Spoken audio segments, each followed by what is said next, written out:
Now, good evening, everyone, and welcome to the Winnetka Village Council study session for February 11th, 2025.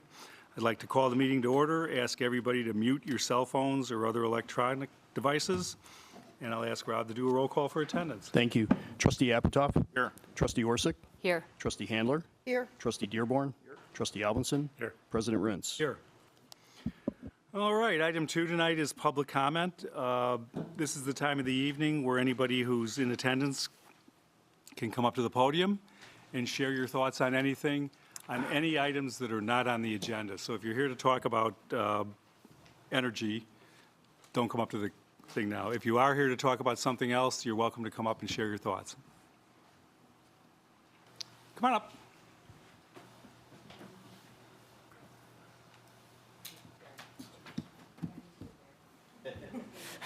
Gonna keep on going. This is the Hi, Liz Kunkel, Go Green Winnetka, EFC.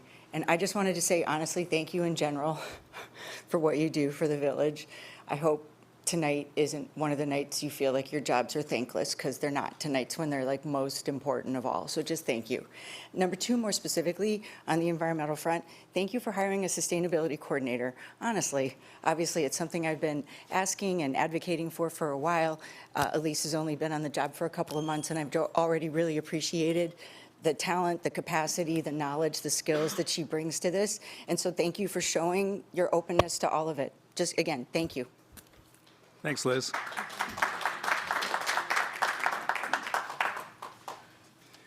Would anybody else like to speak on a non-agenda item? Seeing none, I'll close public comment. We'll move forward.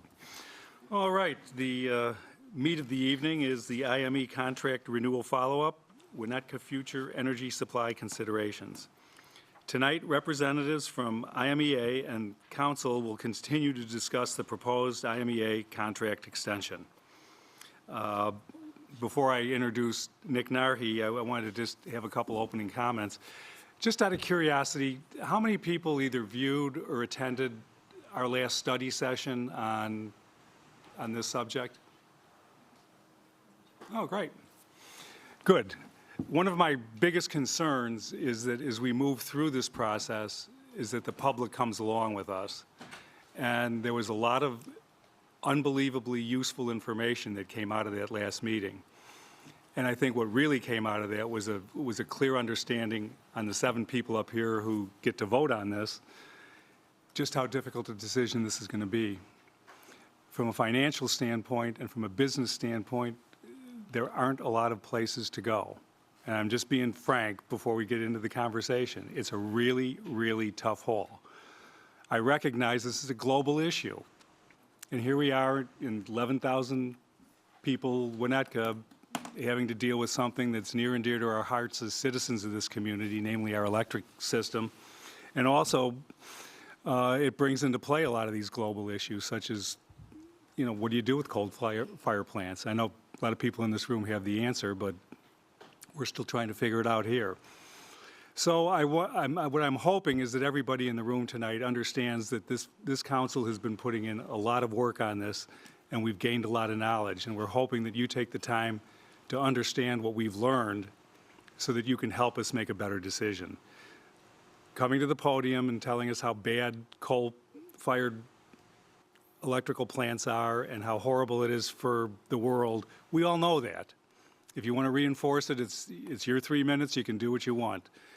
But we really need some help trying to figure out exactly how we work through this thing and how we manage it on a going forward basis. And so anything you guys can do to help us with that would really be appreciated. So that's all I had to say. A little babble before the fun. So tonight, representatives from IMEA and Council will continue to discuss the proposed IMEA contract extension. Water and Electric Director Nick Narhi is here to provide a brief opening remarks and introduce the IMEA representatives here tonight. So good evening, Council and all the members in the audience. The Village has been working diligently on the matter of the IMEA contract extension since the spring of 2004, including a presentation to Council from IMEA staff in May of 2004, participating in the Future Energy Coalition Forum in October of 2024, and hosting a study session with Mr. Mark Pruitt this past December. If you were not able to join us at any of those sessions, all the information from those meetings, including slide decks and videos, can be found on the village's website under the projects page. In addition, the IMEA Sustainability Plan, which you'll hear about tonight, can also be found on the village's webpage. We look forward to the ongoing discussions with council and the community regarding this issue. I'd like to thank everyone for attending tonight and introduce our speakers. First, we'll have Stacy Wilson, Vice President of Government Affairs and Member Services for IMEA. Then we'll have Kevin Gaden, President and CEO of IMEA. And lastly, we'll have Troy Fedor, Vice President and General Counsel for IMEA. And with that, I'll hand it over to Stacy. All right. First of all, thank you. Thank you to everyone in attendance. Thank you to everyone here. Thank you for having us and having the opportunity to, I think, answer some of the questions that were raised last time. We spent a lot of time when we were here in May discussing IMEA and who we are and the services we offer and all of those things. So I'm not going to spend much time on that. We're going to kind of dig into the meat of what I think your questions are. So, but I am going to just do a brief intro to tee us off here. Just that the village of Winnetka has been with IMEA for over 40 years as your wholesale power supplier. We are a non-profit joint action agency. You actually helped found the organization back in 1984, and you have a direct voice in your power supply through your board membership. So similar, we as staff, we're staff, and we provide expertise and we provide recommendations similar to how your staff provides you as village trustees that information, but ultimately you make the decision, and the same is for IMEA. Our board members make the decision, and our board is made up of one person from each village or city that composes IMEA, and so your board member right now is Nick, and it was Brian prior to that.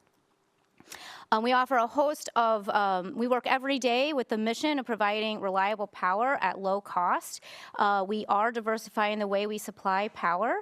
We already have wind, we have some solar, we're increasing that, and we're moving towards battery storage for the future. We provide a host of services. I'm not going to go through them all, but just kind of high level, we provide professional services such as power supply scheduling, energy market insight, legal regulatory compliance, REC programs, energy efficiency, et cetera. And we're well positioned for the future, and we're going to dig into that here in a few minutes. So let's start. Well, what does IMEA, what are our power supply resources? And this at a high level provides a snapshot in time. So right now we have 1,007 megawatts of resources. Of that, 296 megawatts are really backup generation. They're member generation, similar to what you have here in Winnetka. There are 18 other towns that have that. So they're not used on a day-in, day-out basis. They're really there for times of grid stress, and they also provide capacity. And then we have 262 megawatts of carbon-free resources in our portfolio. That includes a couple of resources that we have coming online this year. And then we have 161 megawatts of carbon-free resources that are under development. That includes we're going to talk about this 150 megawatt project we have that'll be coming on the next couple of years, as well as some other smaller projects that we're trying to get through some federal loans. And then the pie, just briefly, I'm not going to go through it, but the pie breaks all that down into detail. This is really just a visual so that you can see that we have carbon-free resources located throughout the state, just kind of a visual of what all we have and where it's at as far as carbon-free resources. And this we talked about at the last meeting, but we really want to reemphasize again the fact that this is power supply costs that are lower today than they were 10 years ago. So breaking down this particular graphic, there's the blue bars, that is your power supply cost. The red bars are the cost of transmission. Transmission is something you pay to get the power to the village. You will pay for that no matter which power supplier you're with. That's a pass-through cost, and we don't control that. And then the black line across the way, that just kind of shows what your power supply cost was in 2014 all the way to today, and you can see where that blue line has stayed below. So we've been flat over a 10-year period and met our budget over those 10-year 10 years. We also are getting ready to conclude our current budget, and we're 1.8% below projections, and getting ready to pass a budget about 1.8% higher, so really kind of holding harmless there. And that 1.8% includes additional compensation for generators, including your generators as well. The sustainability plan. I was asked to kind of dig deeper into the sustainability plan. So from a high level, we spent a lot of time in May going through all the principles 1 through 5, basically providing an affordable, reliable, and sustainable power supply, designing and facilitate energy conservation programs, offering flexible programs to mitigate peak loads, enabling, accelerating, integrating electric vehicles, and of course, maintaining a sustainable workplace. So I'm going to dig mostly into number 1 because the power supply, I think, is where the questions have surrounded. So what does that roadmap forward look like? We're going to be targeting reductions in greenhouse gases. We're doing that through increasing renewable generation resources as we replace our current resources and offering the opportunity of member-directed resources. We're allowing the flexibility to embrace technologies and innovations. One of them that are directly on our eye is battery storage. And then we're going to continue with our efficiency programs and expand them, and also reduce resource capacity needs. We're trying to find some ways to make demand response for large customers a good availability. We walked through this in quite a bit of depth last time, but I just want to hit a few highlights because they are relevant to when Kevin's going to dig into the planning. The first line on this chart really shows what we've done to add renewable resource into our portfolio. One thing you might find of interest, in 2009, we entered into a 70 megawatt wind project. We were one of the very first people in the state of Illinois in 2009 to invest in wind projects. There were very few projects in the state at that time. And then fast forward a little bit to 2016 and 2017, we added 1 megawatt and half megawatt arrays, certainly much bigger than rooftop, but in the grand scheme of things, not enormous solar scale. And those arrays at the time, St. Charles was the 3rd largest solar array in the state. And that was just in 2017. So things have really changed, and we're committed to continue with it and change with it. The second line is talking about what we're doing now to work our way through. And then the bottom line there is really kind of highlighting when we have current resources coming offline before our current contract with you even ends. So we're going to be putting in battery storage with a goal of 2030 at the very latest. The Lee DeKalb is a 70 megawatt wind project that expires in 2030. We have a 2035 wind project of 50 megawatts that expires. And then between 2035 and 2038, we're going to have roughly half of Prairie State emissions reduced. So either cycling, shutting down a unit, options will be decided on that. But we're definitely committed to doing that, and that is part of state law, and that will be what we pursue. And then 2045, Prairie State and Trumbull County are scheduled to retire. 2050, Trumbull County is projected retirement according to PPL, which is their corporate owner. So the sustainability plan was really a vision of our board, and what they wanted us to do was develop a long-term goal, that net zero 2050, and to ensure that we didn't just set a goal, but that we actually put some action steps in place to get there. And what the board asked us to do is to look at the next 3 to 5 years, put forward very specific items they wanted us to do, and then to report back annually on where we're at on those. And then the concept was every 3 years, the entire plan would be reviewed and updated so that it can stay relevant with the times and with the membership's desires. And so we just gave an annual update. I'm going to highlight a few pieces from that. And then, in a couple more years, we'll be reviewing the entire document and seeking a stakeholder process of our communities to do that. But I put the box in there. I'm not going to read the entire thing, but that statement is directly from the sustainability plan, and that was voted on by all of our board members to support. So again, if you look at that first goal, that affordable, reliable, and sustainable power supply, we had a specific goal to add 130 megawatts of solar within the next 2 to 3 years. We're only 1 year in, and we've actually already met and we're exceeding that goal. So originally it was envisioned that Big River, which is going to be starting up this year, 25 megawatts of utility scale solar, and then 100 megawatts of utilities, a large 100 megawatt scale project, and then some more behind the meter solar projects in our communities. And as we did implement the 25 megawatts, that's going to be energized this year. As we went to look to do to sign the dotted line on the 100 megawatts of solar, National Grid Renewables, that's the developer we worked with, we'd been working with them for years. They came back to us and they said, we've had another bidder, and they're willing to take the entire 150 megawatts. You know, we were looking for 100. So we had to take it or leave it, and we took it. We went back, of course, before we made that decision and had our resource planners model it and ensure that it made economic sense and that it fit within our portfolio and the timing of when we needed the power. And the board made the recommendation to move forward, and we signed on to that 150 megawatts of solar, which we anticipate to be coming online sometime in late 26, more likely very early 27. We are pursuing some other solar projects that are dependent upon USDA funding, and some of that funding might be up in the air now with the change in administration, so we'll keep our eyes on that.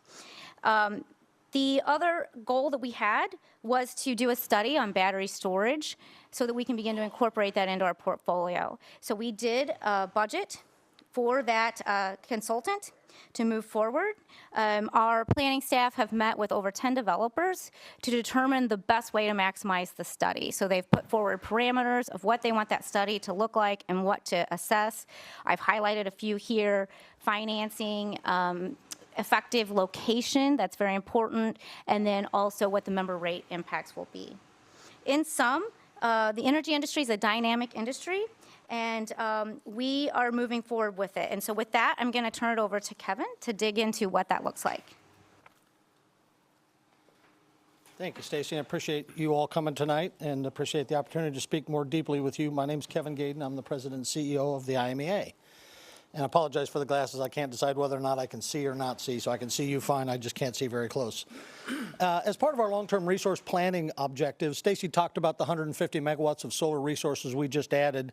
What we're going to talk a little bit about here is kind of the short-term, the mid-term, and the long-term planning obligations to ensure power supply responsibilities on behalf of our 32 members. The next set of slides will show you our current and projected resource mix. We think that IMEA has the most robust power supply resource mix for municipalities into the long-term, into the mid-term, and the long-term to serve your needs, as we have for the last 42 years. In essence, we recently reviewed these slides with our board, and I was asked tonight to review these with you to go through these items. In the short term, our low-cost resources should be adequate to meet the needs of our members all the way to the end of the current power supply agreement that ends in 2035. But as we've talked about, having enough power beyond 2035, we had this cliff where you can only contract for 10 years, and those resources were way more expensive in that first 10 years to be able to get to a 20-year contract to get a better price on that. So what we did was we went back and worked with our members to extend those contracts. 23 of our members have already signed that contract. A 24th is already approved at the city council meeting. And 2 weeks from now, we'll be approving that 24th of our 32 cities will have signed the same contract that's in front of you today. Well, by having those 24 contracts signed, we have the critical mass that we need then to move forward with that Bee Hollow 150 megawatt solar project. And therefore, those 24 and hopefully 32 will continue to move forward into 2055 with the robust resource mix that you need to serve your customers reliably and affordably and sustainably over the next several decades. From a midterm standpoint, as we get into the mid-2030s, Stacy talked about our wind farm in 2030 that expires, that we'll need to decide if and how and where to replace that wind farm beyond 2030. Again, we only have 5 years left on those contracts. It's very difficult to contract for a 5-year wind project with somebody because somebody's not going to go build a project that's going to last 20 years and sell you the first 5 years of that, because then they're going to be at the back end of that having to sell that at a liquidated cost. And so that's where you end up getting those higher premiums to get those shorter term contracts. Beyond that then, as we've talked about, in 2035, we have the 50 megawatt wind farm, the 25 megawatt solar project, and then 120 megawatts of the energy that's coming off of our Prairie State Generating Complex in the mid-2030s. That's about 200 megawatts that IMEA will need to be replacing about the same time that your current contract ends. And the last thing that you really want to do is be making those decisions and making those resource decisions at the very last minute. So we've taken a proactive approach to this. We believe it's critical to begin planning for these things in the near term because long-term good projects take a long period of time. You all have talked about your local generating plant. We think it might take as long as 2030 to reconfigure a local generating plant here that's within your control and all the various things that are out there with regard to supply chain and other things that are along those lines. So as we continue to transition our fleet from the thermal resources we have to the renewable and battery technology that Stacy talked about, we will continue to stay compliant to meet our members' needs with affordable and reliable technology moving forward. We're in the midst of then requesting for the other 8 participants to consider signing those contracts before we go out and decide to order or to procure some additional wind or solar or battery technology to meet your needs in the long term. You'll see in our planning documents here that our plans look to be having all of our members stay with us, and we'll do that. We'll show you that planning horizon as we move forward. But to be clear, we can't go out and contract for a 20-year power supply contract for customers we may not have beyond 2035. That would not be in the prudent business practice for our members to do that, and we have a risk management policy that forbids us from making additional purchases that would be speculative that we don't need to serve our members. So again, we believe that IMEA has significant capacity and energy to keep those prices stable for the long term, just like Stacy alluded to on that red line and blue line chart. And we provide the best options for you all to continue to work with us as we transition our fleet, just like everybody in the state will be transitioning their fleet to a renewable technology. Now let's fast forward to the latter half of this planning period, 2035 to 2050. As we know, the CEJA law calls for all of the thermal resources to be shut down by 2045 and most of the coal resources that are investor-owned to be shut down by 2030. That means that there are many in our state and our region that will be scrambling to be able to procure power supply resources needed for that next generation to be able to power their communities. And as we continue to make that transition, we're very prepared, and because we have resources that are low cost and proven and are fairly reasonably young, they'll have the opportunity to provide that stability for you and for the rest of our members to transition to that new renewable portfolio. There are many options that will be available over the next 20 years. And there, as you can imagine, there are going to be technologies that come and go.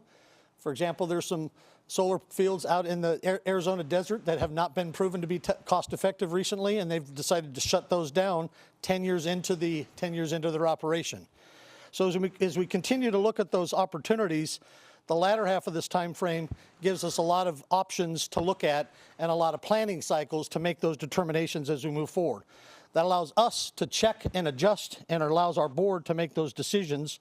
Remember, we are a nonprofit organization with a proven capabilities over the last 41 years to seek the best and the most reliable, affordable resources for our members. And these decisions are made exclusively by the board of directors of the IMEA, of which you have a board member. Brian was there for 17 years. Nick is going to be your board member moving forward. With regard then to the key assumptions, again, as Stacy alluded to, the power supply business is very complex, and the future of our energy resources in the entire country is pretty murky. In order to tell the future, we have to make some assumptions. Again, what we've done is we've assumed that all members extend that contract. Keep in mind, if all 32 don't serve, that demand then goes down, and we would have less resources to procure, as I talked about before.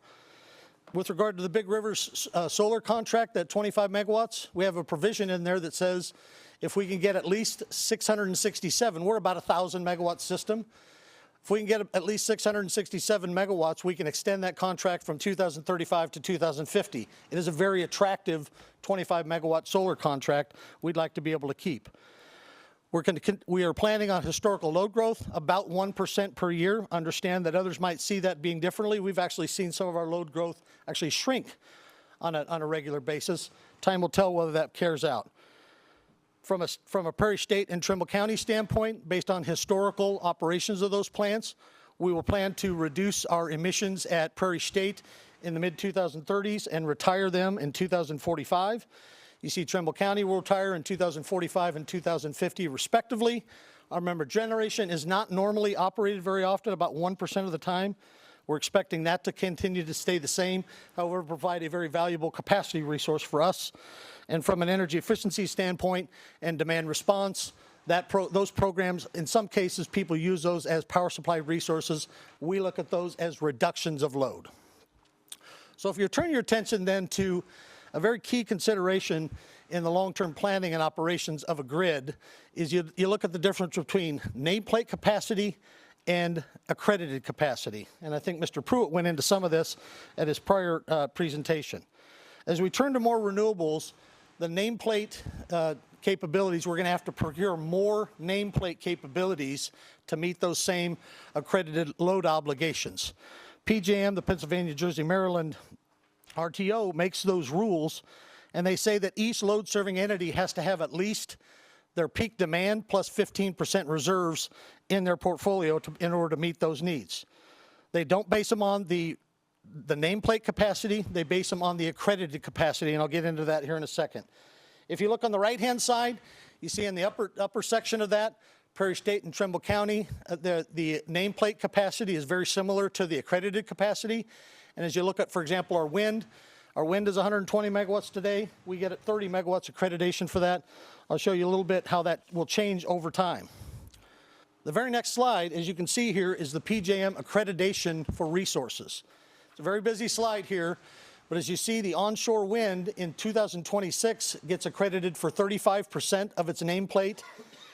By the time you get to 2035, it's going to be less than half of that accreditation. If you look at, for example, tracking solar, today you get accreditation of 11% of the solar. By the time you get to 2035, that solar will be accredited at 4% of its nameplate. You see the thermal generators like coal and nuclear and gas have a much higher penetration. For example, your diesel utility generation at the bottom gets accredited at 92% today. It's projected to be 92% moving forward. So this next chart shows the nameplate capacity of the resources that IMEA has plans to convert from the thermal base we have to a renewable portfolio over time. It's a 5-year period from 2015 to 2050. Each one of the resources is coded on the right-hand side with the legend. I realize it's a little hard to read in some of that graphics. But the black thin line across the top is the peak demand, roughly 1,000 megawatts for IMEA. And so as you can see, over time, the agency will need to procure many more resources in order to meet those accreditation standards that PJM has, somewhere in the range of 2,400 megawatts by the time we get to 2050.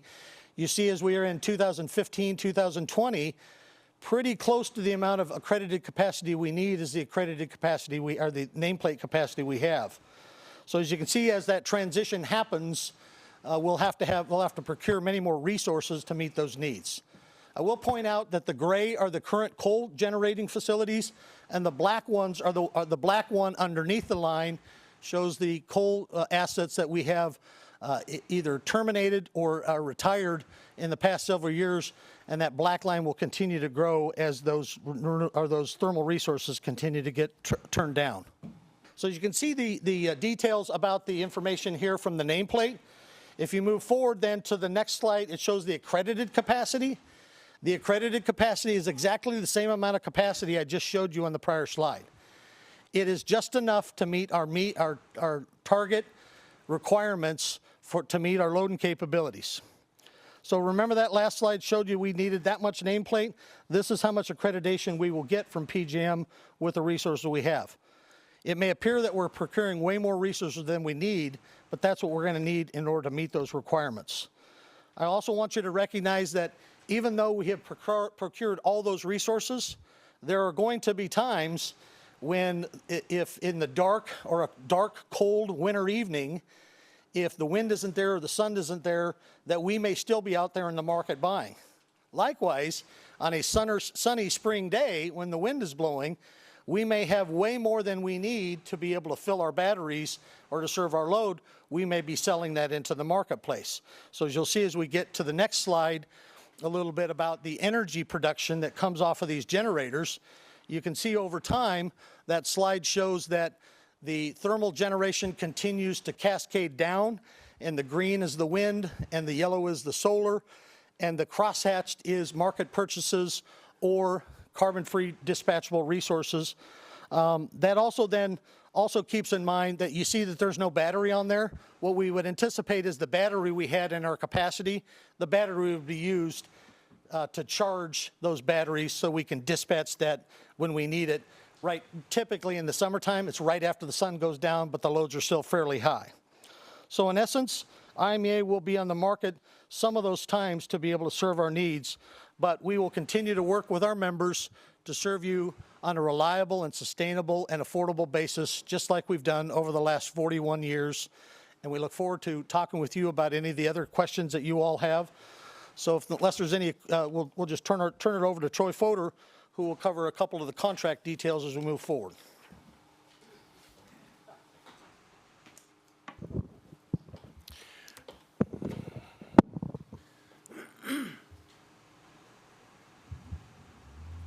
Sorry, I'm a little taller than he is. All right. Now it's up here where I can see my stuff too. Okay, you on my slide? Good, thank you.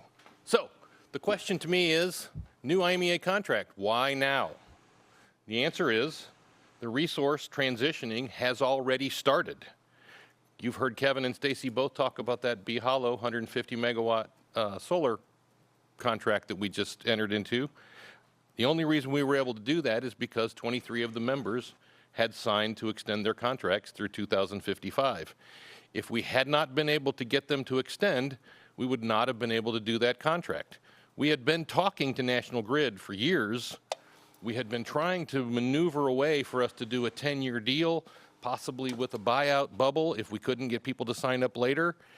And basically they came to us and said, we've got another buyer. You got to take it all. You got to take it now. Otherwise, we're going to sell it to the other guy. So the fact that we got ahead of the curve, we got the contracts for the members out, and we got 23 people to sign them up, that's why we were able to do the B Hollow contract now. If the other 8 members are going to sign back up, you know, some of them are some of our largest loads, we're going to need to go get more resources. You've just heard Stacy and Kevin talk about that. The contracts that we have now, they're going to be ending.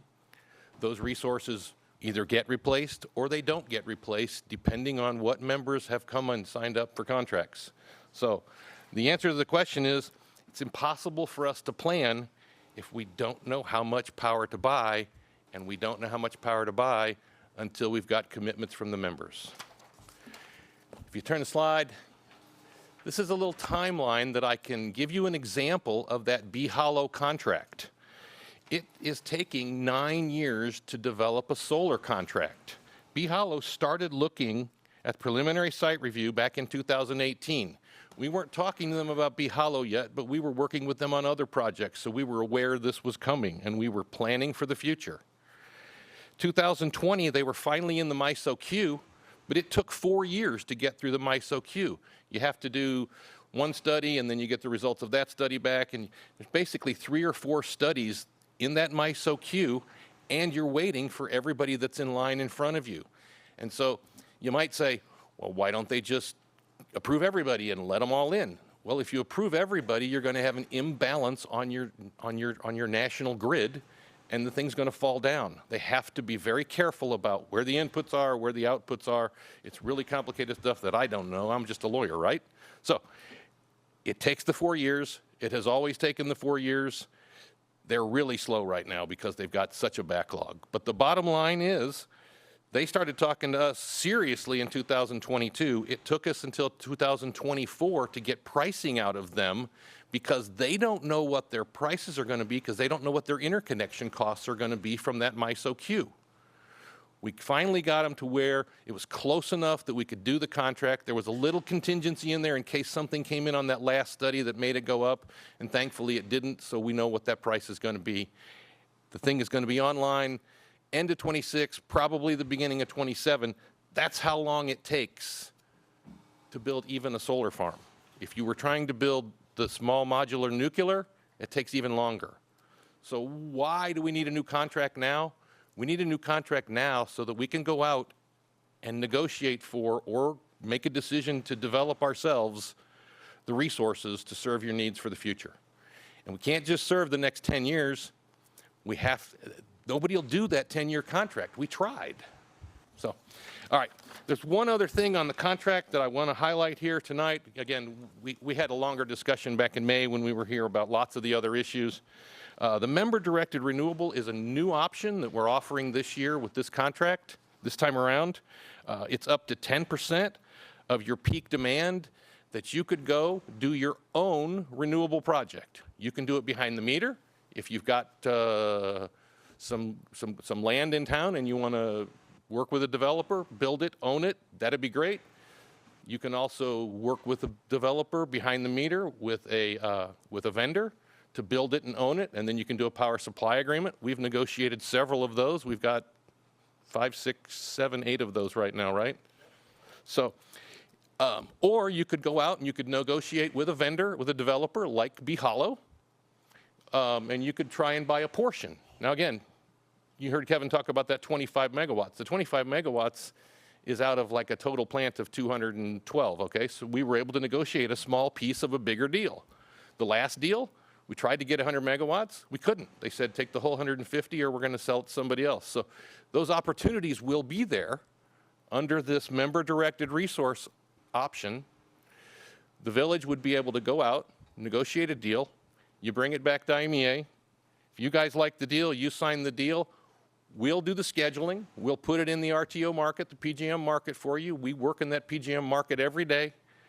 We'll get the capacity optimized as best we can and get as much revenue out of the contract as we can for that. We'll get the energy optimized, get as much revenue as we can for that, and we'll turn over the capacity revenue and the energy revenue from PJM right to you. So that's what that option's all about. Final page is the same basic slide that I ended with in May. Why IMEA? Well, the reason for why IMEA is we're a proven power supplier. We've been working with you for 40 years. We've got low costs. We provide value-added services that are tailored specifically to the needs of municipal utilities. Best of all, you've got a board member that sits on our board, which means you've got a vote in everything we do. Thank you very much.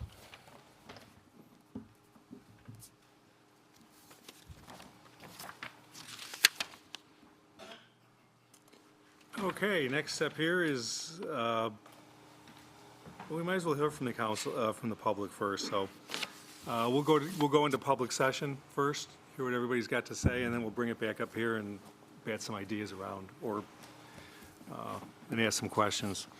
So, all right, the first speaker this evening will be Laith Amin. Thank you. Good evening, everyone. I'm Laith Amin. I've been Winnetka resident these last 11 years. I've worked for 2 of the largest engineering companies in the world when it comes to voluntary carbon markets and decarbonizing energy systems. I've had a specific focus on carbon capture when it comes to energy systems. I believe to decarbonize such a significant emitter as the Prairie State coal plant, that carbon capture would be necessary. There's really no demonstrable record that carbon capture can effectively be applied to coal plants in the United States. There's only one plant, and it has worked intermittently ever since the technology was applied. It only ever has captured a maximum of 70% of the carbon emissions, and it has taken about as much energy as would be required, which is equivalent to 15 to 20% of the plant's entire energy output. So if we looked at Prairie State and we captured 70% of that carbon, it ain't good enough, because there'll still be 6 million tons of carbon going into the atmosphere every year, and that actually is not carbon capture. The second thing I would say is that for all the concepts of additionality and net zero that we hear coming from offsetting emissions, most of what's available in carbon markets doesn't take back tons that you put in the atmosphere. If you want to buy carbon offsets that get the ton back that you put in the atmosphere, they're called carbon dioxide removal credits, and they're very, very expensive. If we want to decarbonize the Prairie State's emissions using those, it will cost about $800 million a year to do it, and there just aren't enough of those credits available. So I would urge the trustees, let's get some really concrete understanding about what the plans to decarbonize this coal plant actually are, and really consider the risks that it might not actually be doable. There could be some real electric reliability risks associated with that. Thank you. Thank you.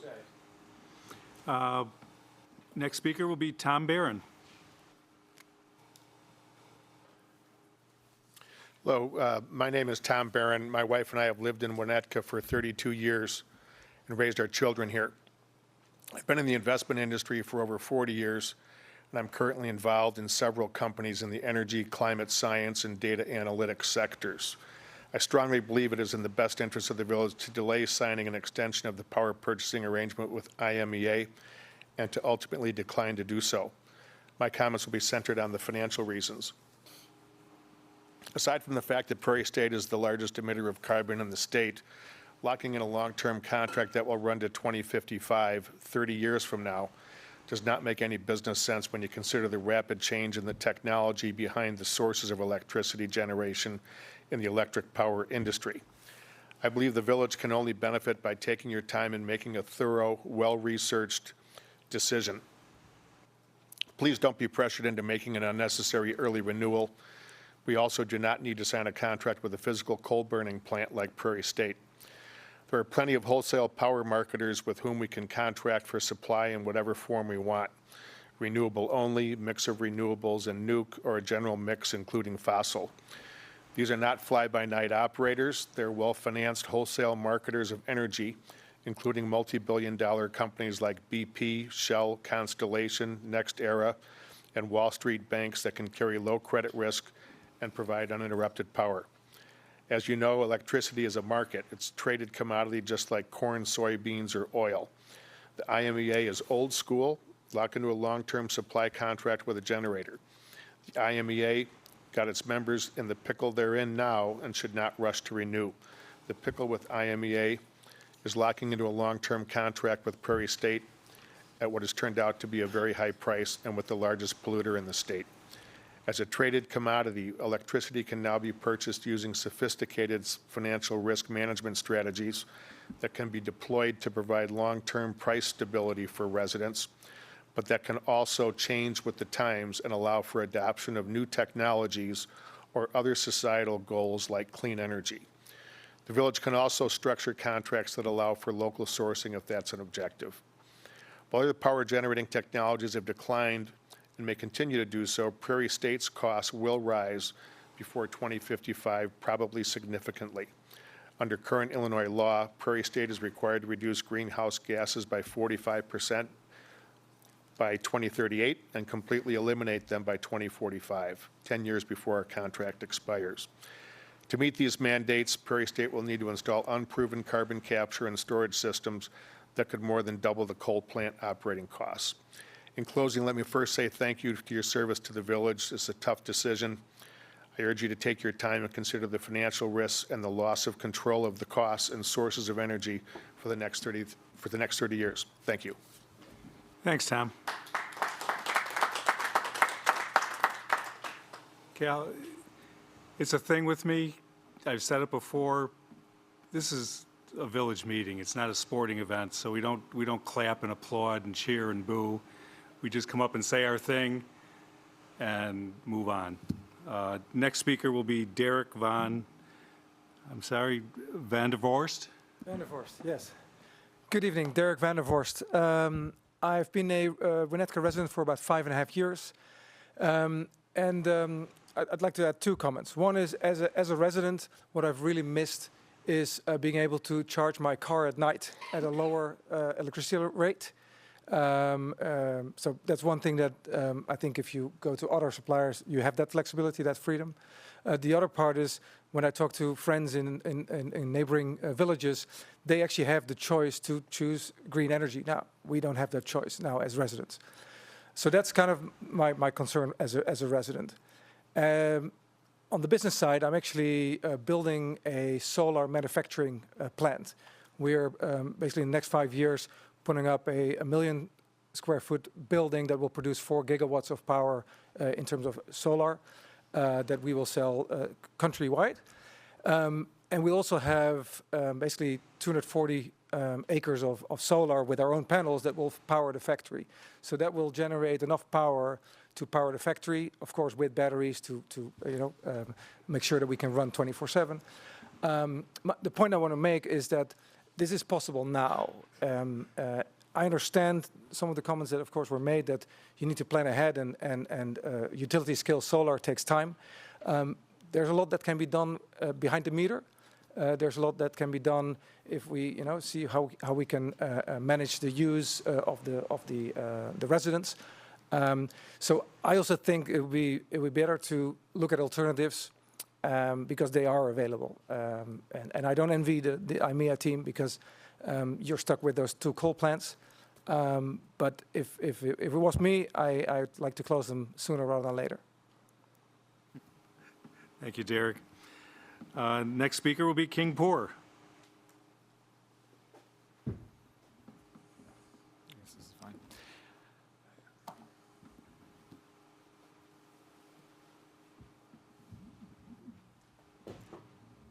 There we go.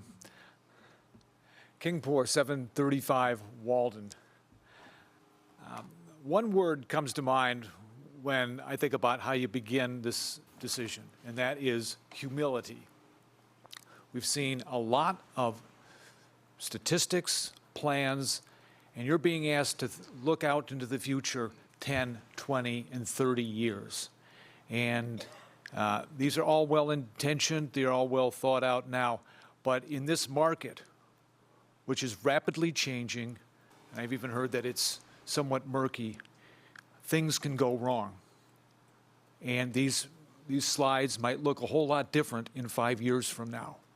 So part of this decision is recognizing that the ability of humans to forecast is by definition imperfect, and it becomes less and less perfect as you go out farther and farther and farther. That's the history of forecasting, and it's been the history in the energy business. It was 18 years ago this month, January 2007. I sat in these chairs. I don't know if they had cushions back then, but I was a new nominee to be a trustee, and I heard a presentation then about all the reasons that Winnetka should be part of a new coal plant in southern Illinois that became Prairie State. And the trustees at the time made a good faith effort to go forward with that. And I can't say that I would have made a different decision. But then we really didn't have very many options. But thankfully, over these past 18 years, we have a whole array of options that were never imagined back then. And that is what makes delaying the decision, waiting on the decision, so important.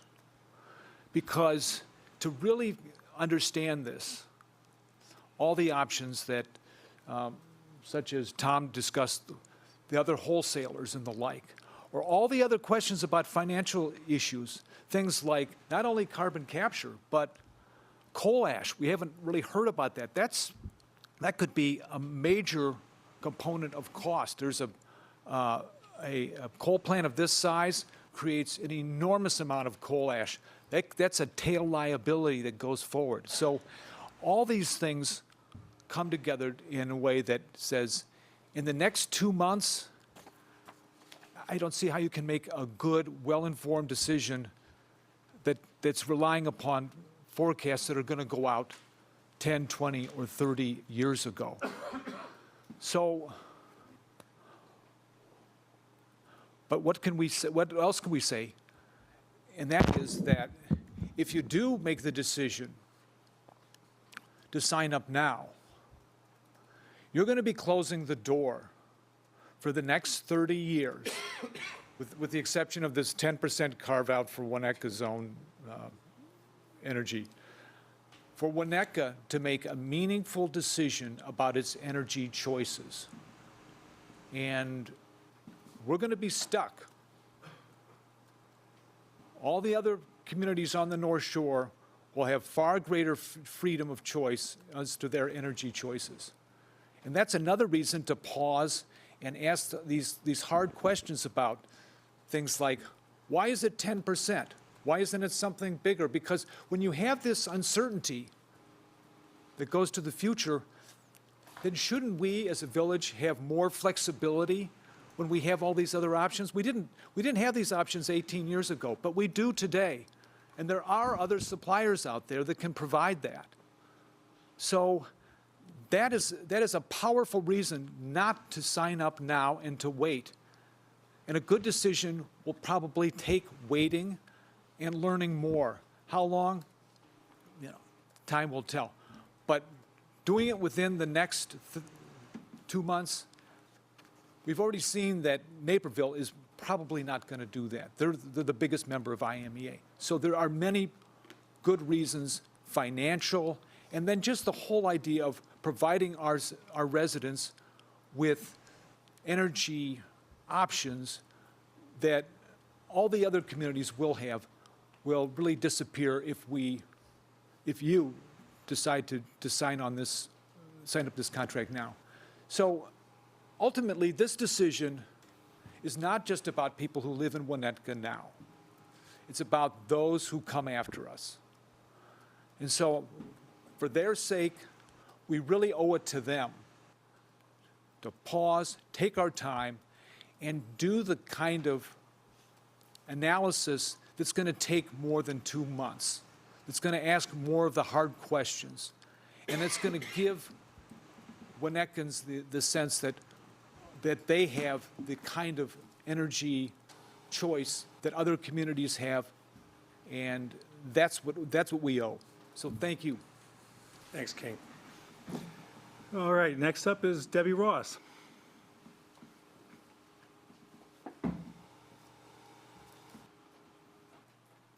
Debbie Ross, 921 Tower Road. I've been a Winnetka resident for over 40 years. I would urge you to not make a decision immediately. I go along with King. There are many options out there. With a village of as many educated people who are personally concerned about the environment, how we can turn our backs on our own citizens. This is not a new question. This group could have been looking at this 20 years ago. This isn't new. People have been talking about climate change since the 1800s. So I would urge you not to make that decision. To find out what Naperville and St. Charles have found out, why don't we put solar panels up on the dump up there? Could do that. You know, we don't even give credits to people for putting solar panels on their roof.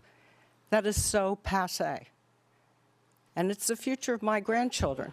So I urge you to please not sign this contract. Thanks, Debbie. Terry Cross.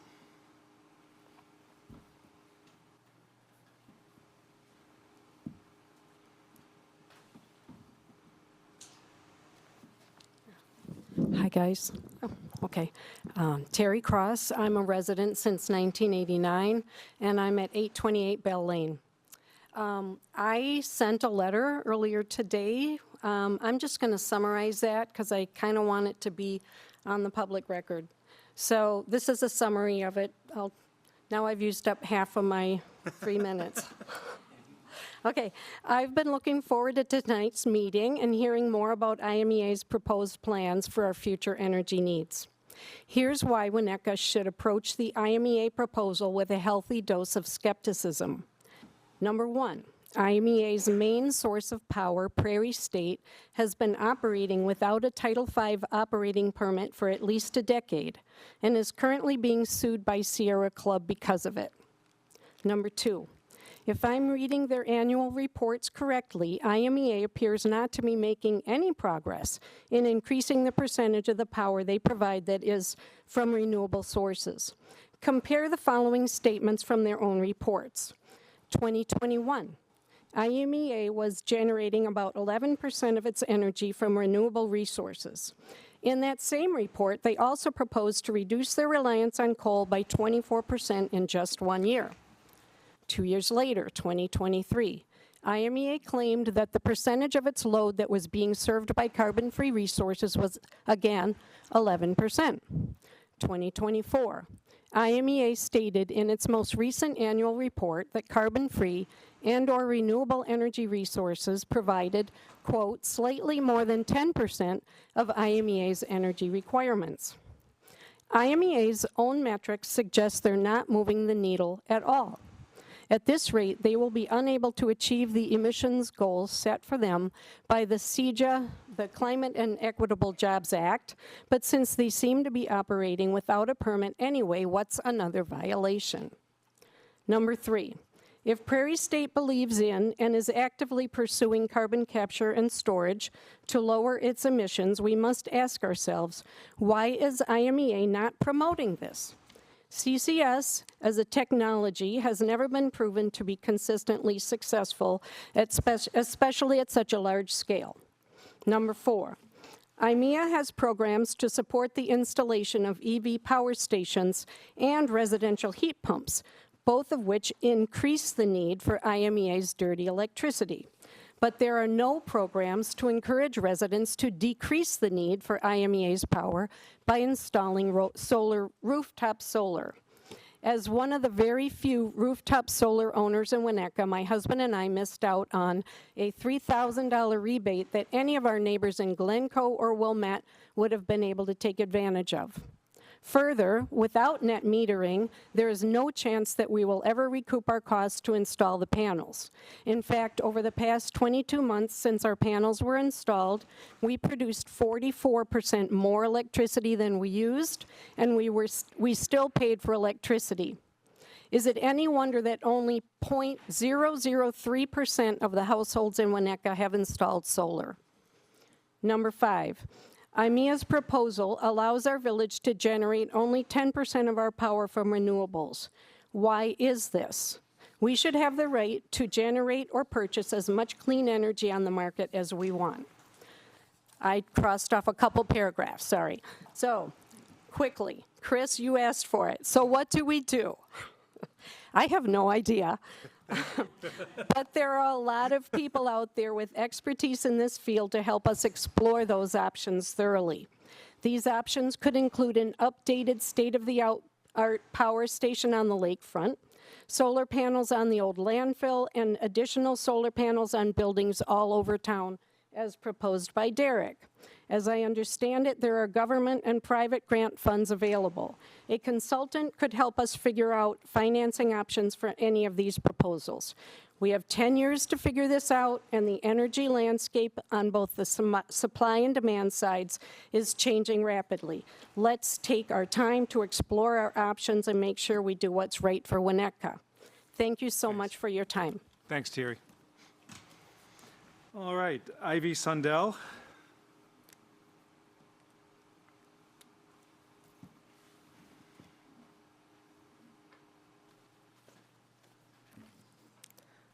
Hi, I'm Ivy Sundell. I lived in Winnetka for 17 years. I feel like climate change is already upon us, and it is not something that happens in the future. It's here, and we don't really have time to waste. We really need to attack it more aggressively and move towards renewable energy. Technology is moving so fast that we can't lock ourselves in to one supplier for 20 years. And then, of course, we're already stuck for 10 more years, so it's not like then we will be stuck for 30 years. That is just too long.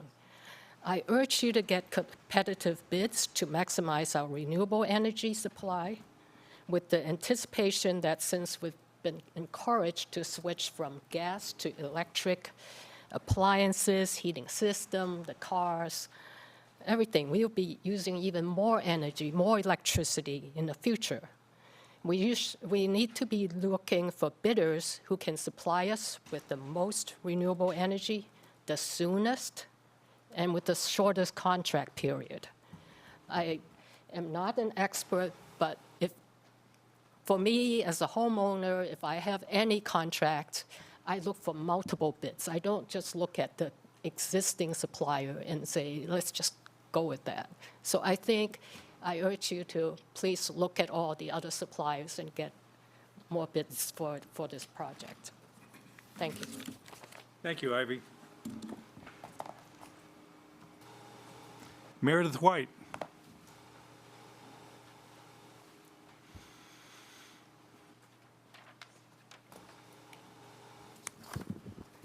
Hello, my name is Meredith White. I'm a 15-year-old freshman at Nietzsche High School. I've lived in Winnetka my entire life. In fact, I'm a third-generation Winnetka resident, and my 82-year-old grandmother still lives here today.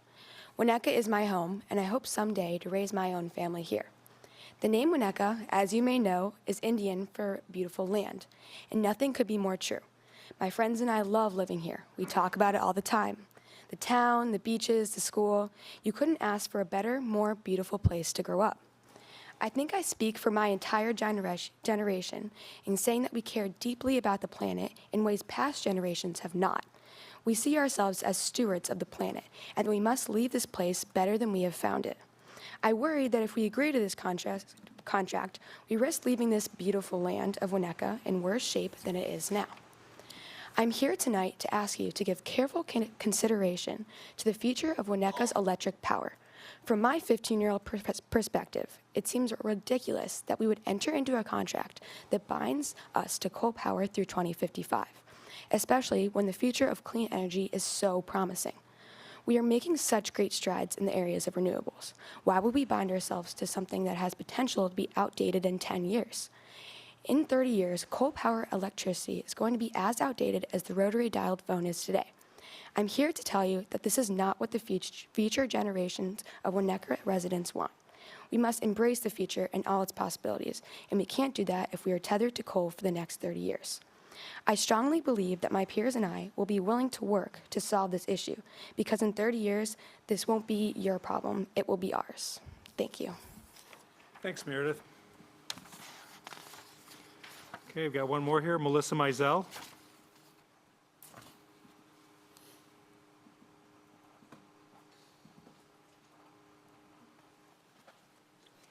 Hi, I'm Melissa Mizell from 939 Tower Road. And I won't claim to be the voice of my generation, but you'll see why I'm coming at this from, or how I'm coming at this from a different vantage point. I'm going to read you a quote, and I want you to guess who says this. The movement to not have children owing to fears over climate change is growing and impacting fertility rates quicker than any preceding trend in the field of fertility decline. Was that Mother Jones? Was it Pravda? No, it was Morgan Stanley. And we can't, the idea that people, my kids' generation is already taking global warming, including that produced by carbon, emissions, seriously enough to have it affect their family size. I mean, the house is on fire. This could not be more serious. And the idea that Winnetka, which has some flexibility when it comes to budgets and expenses, should be like the last people burning coal to generate our wattage, it's such a scandal, such an embarrassment. It's a competitive property value problem compared to neighboring communities. And we just can't have the callousness and the complacency to keep doing the same old thing. And, like, we don't get asthma, we don't breathe oxygen, like, we just got too much money. It's absurd. And we have to take the gigantic consequences of doing the same old thing more seriously than we have thus far. I didn't see anything in this presentation that said, if we don't do this, you can back out of your contract. If we don't reach such and such percentages, you can, we'll shake hands and say, sorry, it didn't work out. This appears to be just unilaterally binding, and no decent contract works that way. So this is, I admit, a scattered assortment of thoughts, but they all add up to the same thing, which is this contract is wrong for Winnetka. Thank you. Thanks, Melissa. Patrick, go ahead. Sure. Sorry to sign in. No. Apologize. Patrick Hanley, 589 Lincoln. I want to reiterate what Liz said at the very beginning. I really do appreciate the trustees and Chris and Rob and the staff's time working on this issue. I know it's incredibly complex. We've all learned more about utilities and power than we ever thought we would, and I think we're better for it. IMEA team, I'm really glad that you're here. Thank you for coming back. I just want to share that we have heard now from IMEA twice. We heard a survey from an energy expert in December, and we attended a volunteer-led forum back in October. But we haven't actually heard from any other possible suppliers. So I'm going to agree with some of the comments that have been said before, pushing for a careful delay. Again, you've made a deliberate, thoughtful process out of this, but it's incomplete. And I don't know that we're going to have the information that we need to have by April 30th. And I do think that we need to hear from other possible vendors that we might be working with. That's a process worth having. Chris, at the beginning, you mentioned that you don't want to hear what you already know, that coal is terrible, that we all wish that we could use renewables. I hear you, and I agree that it would be a waste of time for us to spend 45 minutes reiterating that. But I do just want you to feel the weight of the way that Winnetkins' values have shifted, and that there may well be a time today or in the near future when the price of power is less important than the cost of emissions, not just to us, but to our country and the world. So I hope you take that into consideration. And again, I appreciate your time. Thanks. Thanks, Patrick. Ted. I'm sorry. You didn't sign up, Ted. I know I didn't, but we don't want to go down there, do we? Just like yeah, we do. I wonder how much Parliament would say about the no cheering, booing issue, and the propriety of that. In any case, Ted, I just was I totally appreciate that. Thank you. I realize I've been here like 16 plus years. I'm going to go, who would have thought, huh? In any case. As you know, I was the second solar array in Winnetka. And it was, always frustrating to me that we never did net metering. And we still don't, right? And the council, over the years, has always said, well, we don't want to subsidize an individual producer. Oh, by the way, I am a individually registered solar producer with PJM, but that's a whole other thing. But that was always the thing. We can't subsidize this person, that's not fair, it doesn't really count, it's all these reasons, right? Now, you're essentially being asked to subsidize Prairie State, right? We, as the Magic 8-Ball says, future is cloudy. We don't know what's going to happen. We don't know where prices are going to go. We don't know how viable coal production will even be in a decade. It may be completely outpaced by more reliable and, always available sources of energy. And the village is considering locking the village into this long contract that may or may not be the best thing. It may end up being a terrible subsidy to a non-resident, and I just don't think it should be done. I mean, the future is cloudy, but we shouldn't rush into it and bind the village to 30 years of carbon emissions that may have opportunity, when there may be opportunities to do it much better in a few years. There may not be. Who knows? We may make a bad choice.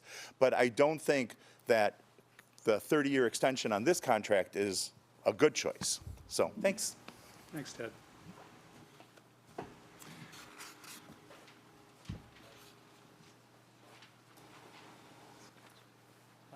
Brian Hart. I recently installed solar on my house.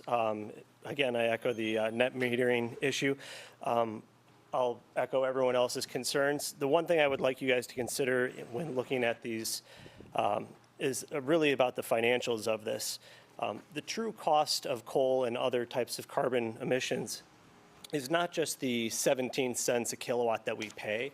A 2011 Harvard study said that the true cost is actually 9 to 27 cents per kilowatt higher just for carbon-based emissions. So purely from a financial standpoint, if we're trying to develop a low-cost, consistent, reliable energy system, we really need to factor in those externality costs that even if our prices did go up 2 or 3 cents or 4 cents per kilowatt, we're getting way more back from what we're actually the true cost of solar or true cost of carbon. So just take that into consideration. Thanks, Brian. Now everybody wants to come up. Okay, come on up. Craig, you're next, and then I'll make this quick. Bill Hayes, I live in Northfield. I just wanted to give a different perspective from somebody who lives in Northfield. From my perspective, and I'm an economist there and spent a lot of time in Winnetka. But one thing that I find strange, and I've spent 10 years looking at the electricity sector, is the focus on producing electricity. In Northfield, I focus on consuming electricity in a sustainable, low-cost way. And in our cost, it's 12 cents per kilowatt, for instance. One reason it's so low is that we have variable pricing, and we have EVs. So with EVs and paying attention to the electricity price, where our cost of electricity is 40% below the ComEd average, basically because we have EVs charging at night. And then the other thing we do is we buy low-cost renewable energy credits, and that pushes a zero-carbon supply into the grid, but not necessarily right in PJM where it is adding to, might be adding to issues. So it is adding variable intermittent generation where it can be handled most profitably in the system. And in our own house, we're reducing our costs with our consumption, with our hourly consumption. Thanks. thank you. Craig? No, I told him he was next. The next time you guys come, we do have a sign-in sheet. So. Well, thank you. I'm Craig Woody. I've lived in Winnetka for 45 years, and you would think I would have learned that by now. But also, my memory has declined to the point where I'm going to read these comments from a piece of paper. Since I submitted a letter with graphics earlier today, I'm just going to hit a couple main points. The United States is one of the top 10 countries in the world in terms of eliminating coal as a means of generating electricity. In fact, we cut our use of coal in half between 2014 and 2022. At this rate, our use of coal would drop to 0 in 2032, which is 3 years before our current contract with EMEA is due to expire. From the beginning, this downward trend was built on market forces that include the emergence of cheaper sustainable energy alternatives and public concerns about global warming. In the face of rising sea levels, more hurricanes, more wildfires, such concerns are only likely to become more urgent. Moreover, the Illinois legislature passed a law in 2021 that requires Prairie State to reduce its carbon emissions by 45% in 13 years and become 100% carbon-free in 20 years. While this may or may not be technically feasible, there are today no proven technologies that could achieve these goals at a reasonable cost. It is in this context that EMEA is trying to convince us to renew our next 20-year contract 5 years ahead of time. Such a contract would, in effect, give them our permission to use coal to generate 80% of our electricity for the next 30 years. Winnetka has been contractually hooked on fossil fuels since 1991. The realities in today's market suggest it's time to kick the habit and leave the coal in the ground. Thank you. Thanks, Craig. Okay. Sorry, this is my first experience in a forum like this, so I No apologize. problem.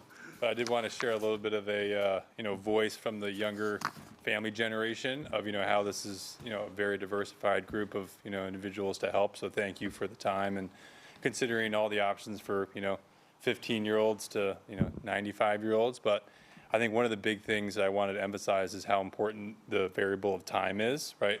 Time is, in my opinion, the most valuable resource in the world, right? And so the time that you guys have to make this decision seems very rushed, right? To make a decision 10 years ahead of time for a 20-year contract just seems like there needs to be more due diligence. And I really respected his comments of just being able to say, what are our other options, right? Me coming from the investment business, it's very easy to say, all right, this is how you chalk up the piece of pie. You can see your benchmarks and variables, but to take your time and to make a very non-emotional decision is really what I would urge you to do, right? Coming in, I had a certain perspective. Here in this presentation, I've, changed my perspective a little bit, but I really want to make sure that, from the friends that I have in this, amazing neighborhood, that you just take time to make the right decision and not feel rushed, and to hear something that you may not have already heard from the perspective of, the younger families, to make a decision 30 years ahead. I hope I got another 30 years on top of that here, right? So, please just take your time and, what St. Charles did in hiring someone to help look at this from a third-party perspective, would be something I would really urge you to consider. And, thank you for allowing me to speak. Can I have your name, please? Oh, Kip Robeson. Oh, thanks, Kip. Come back. Now you know the rules. Anybody else? Okay, I'll close public comment. We'll bring it up here now. I guess first off, just questions and issues for our guests this evening. And just feel free to jump in and.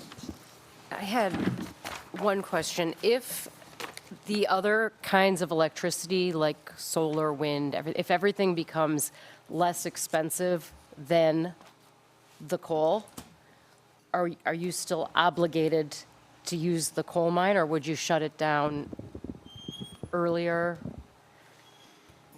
Yeah, I guess. That's a legitimate question. The way that Prairie State is owned by 9 different equity owners. All of us are either public power, similar agencies to IMEA in other states, Missouri, Ohio, Indiana, et cetera, or they're electric cooperatives on a nonprofit basis.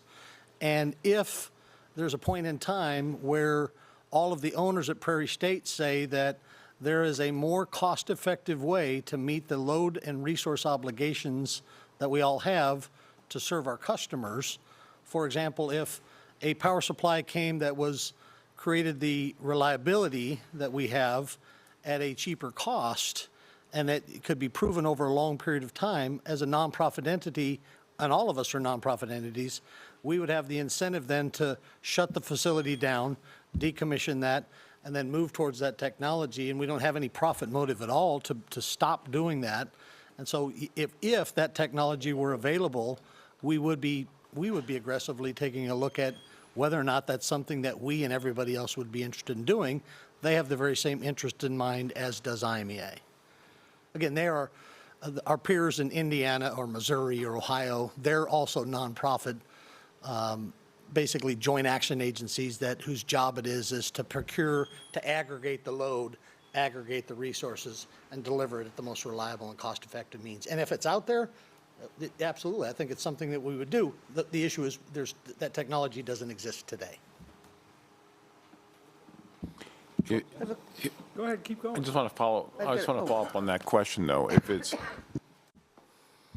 it is at parity or slightly higher, does any question even come back to your board? So, for instance, it's going to be a penny higher, 2 pennies higher, or it's the same to knock out coal. Yeah. Will that vote be brought up to to your board to make that decision versus it's just not as, it won't be cheaper. I'm just trying to figure out what the breaking point is or Well, where it comes out. Yeah, and again, I understand, but the issue becomes is, as again, this power supply resource has a fairly fixed cost, and actually the cost of producing power today is slightly cheaper than what it was when it started. Right. And so if that cost continued to escalate, which it hasn't and it doesn't project to be, and other resources start to come down that look to be cheaper, not just for a year or two, but look to be cheaper for the long term, then I and our staff would be saying to our group, we ought to be looking at this other technology that makes sense, and our peers in Prairie State would likely, well, not likely, they would be saying the same thing is, hey, there's this new technology over here that we could get into, whether we do it together or we do it separately, we do it on our own. At this point, the cost of replacing the accredited capacity I talked about and the energy production that it does, those generators produce about 90% of the nameplate in accredited capacity. That was that complex chart that I had up there. And they produce about 80 to 90% of the energy that is needed during that point in time. The other technologies that we look at, for example, wind produces it at about 30 to 35% availability, and I won't go through all the capacity accreditations I just talked about. Wind produces about 35% of the time, and for example, a solar project here in Winnetka probably would get about 20 to 22% of the output. So to get the same amount of energy production, just round numbers, you're talking about having to have 4 times as much solar to be able to get the same amount of energy during that period of time. And then, storage technology continues to advance, but it's just not at that cost-effective stage where people are starting to monetize that on a wholesale basis. You're starting to see more and more of that, but we're just at the very beginnings of the technologies that are likely going to be the best technologies going forward. And my point in my presentation was that, the technologies we see today in battery storage will very, very likely improve dramatically over the next 20 years, and that will give IMEA an opportunity. Again, our power plants are not going to be operating and beyond 2050. We've talked about that already. And so, but at the same time, as we're systematically moving from the thermal resources to the renewable resources, we have to continue to supply the energy that our members need, and we have to keep up with that accredited capacity in the RTOs because it's a requirement to be in the game. Every utility has to do that. Yeah, and we talked about that too, the fact you have to buy 4 times as much solar just to make it go. And I know I heard Musk talking about today, I mean, that's what could happen. I think what they're talking about, there's somebody who will actually get serious and figure out how to solve this in a much, where it isn't gray half the year, but in a grid that can truly make a difference when somebody gets serious about it. Then I think that's what the question is, how do we get there faster? And if it does get there faster, if we enter into this, how do we accelerate versus just being locked in for 30 years? If the game truly does change, how do we, how can we be sure that you're going to go there faster as we would like to? What I'll reiterate is our goals are to be reliable, affordable, and sustainable. And so for us we have to be reliable. If the lights go off in Winnetka and the other communities we serve, your folks do a great job of maintaining the distribution system. Yes, ComEd and PJM delivers that power through the grid, but we're the ones that put the power into I've heard the swimming pool analogy. We're the ones that put the power in the swimming pool to make sure that there's power coming back out the other side of the swimming pool. And what we have to do is to continue to have enough of those resources that are there all the time to be able to do that. And so, again, we don't have any profit motives at all as a nonprofit entity, just like the village is. Our incentive is to get the best possible product at the lowest possible price that keeps the highest level of reliability possible.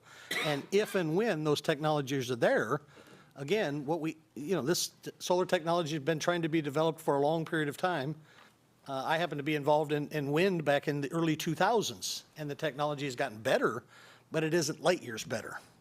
And so it's progressing, but it's not progressing at the point where we can depend upon a solar, from a cost-effective standpoint, a solar and a storage system to be as cost-effective as the resources that we have online today. It's interesting, 'cause we had talked about, there isn't a person on this council that wouldn't like to get there faster, or the staff.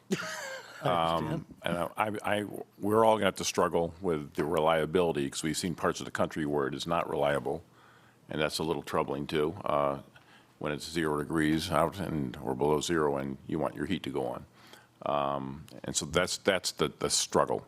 Everyone, I think we're in lockstep that we want to go there faster, but what sure as heck better be reliable. And everyone says, we'll pay more, but that's the people in this room. I mean, if you go up a certain amount of money, you know people are going to be screaming that the rates are too high, no matter what the offset's going to be. So that's the balance we have to figure out.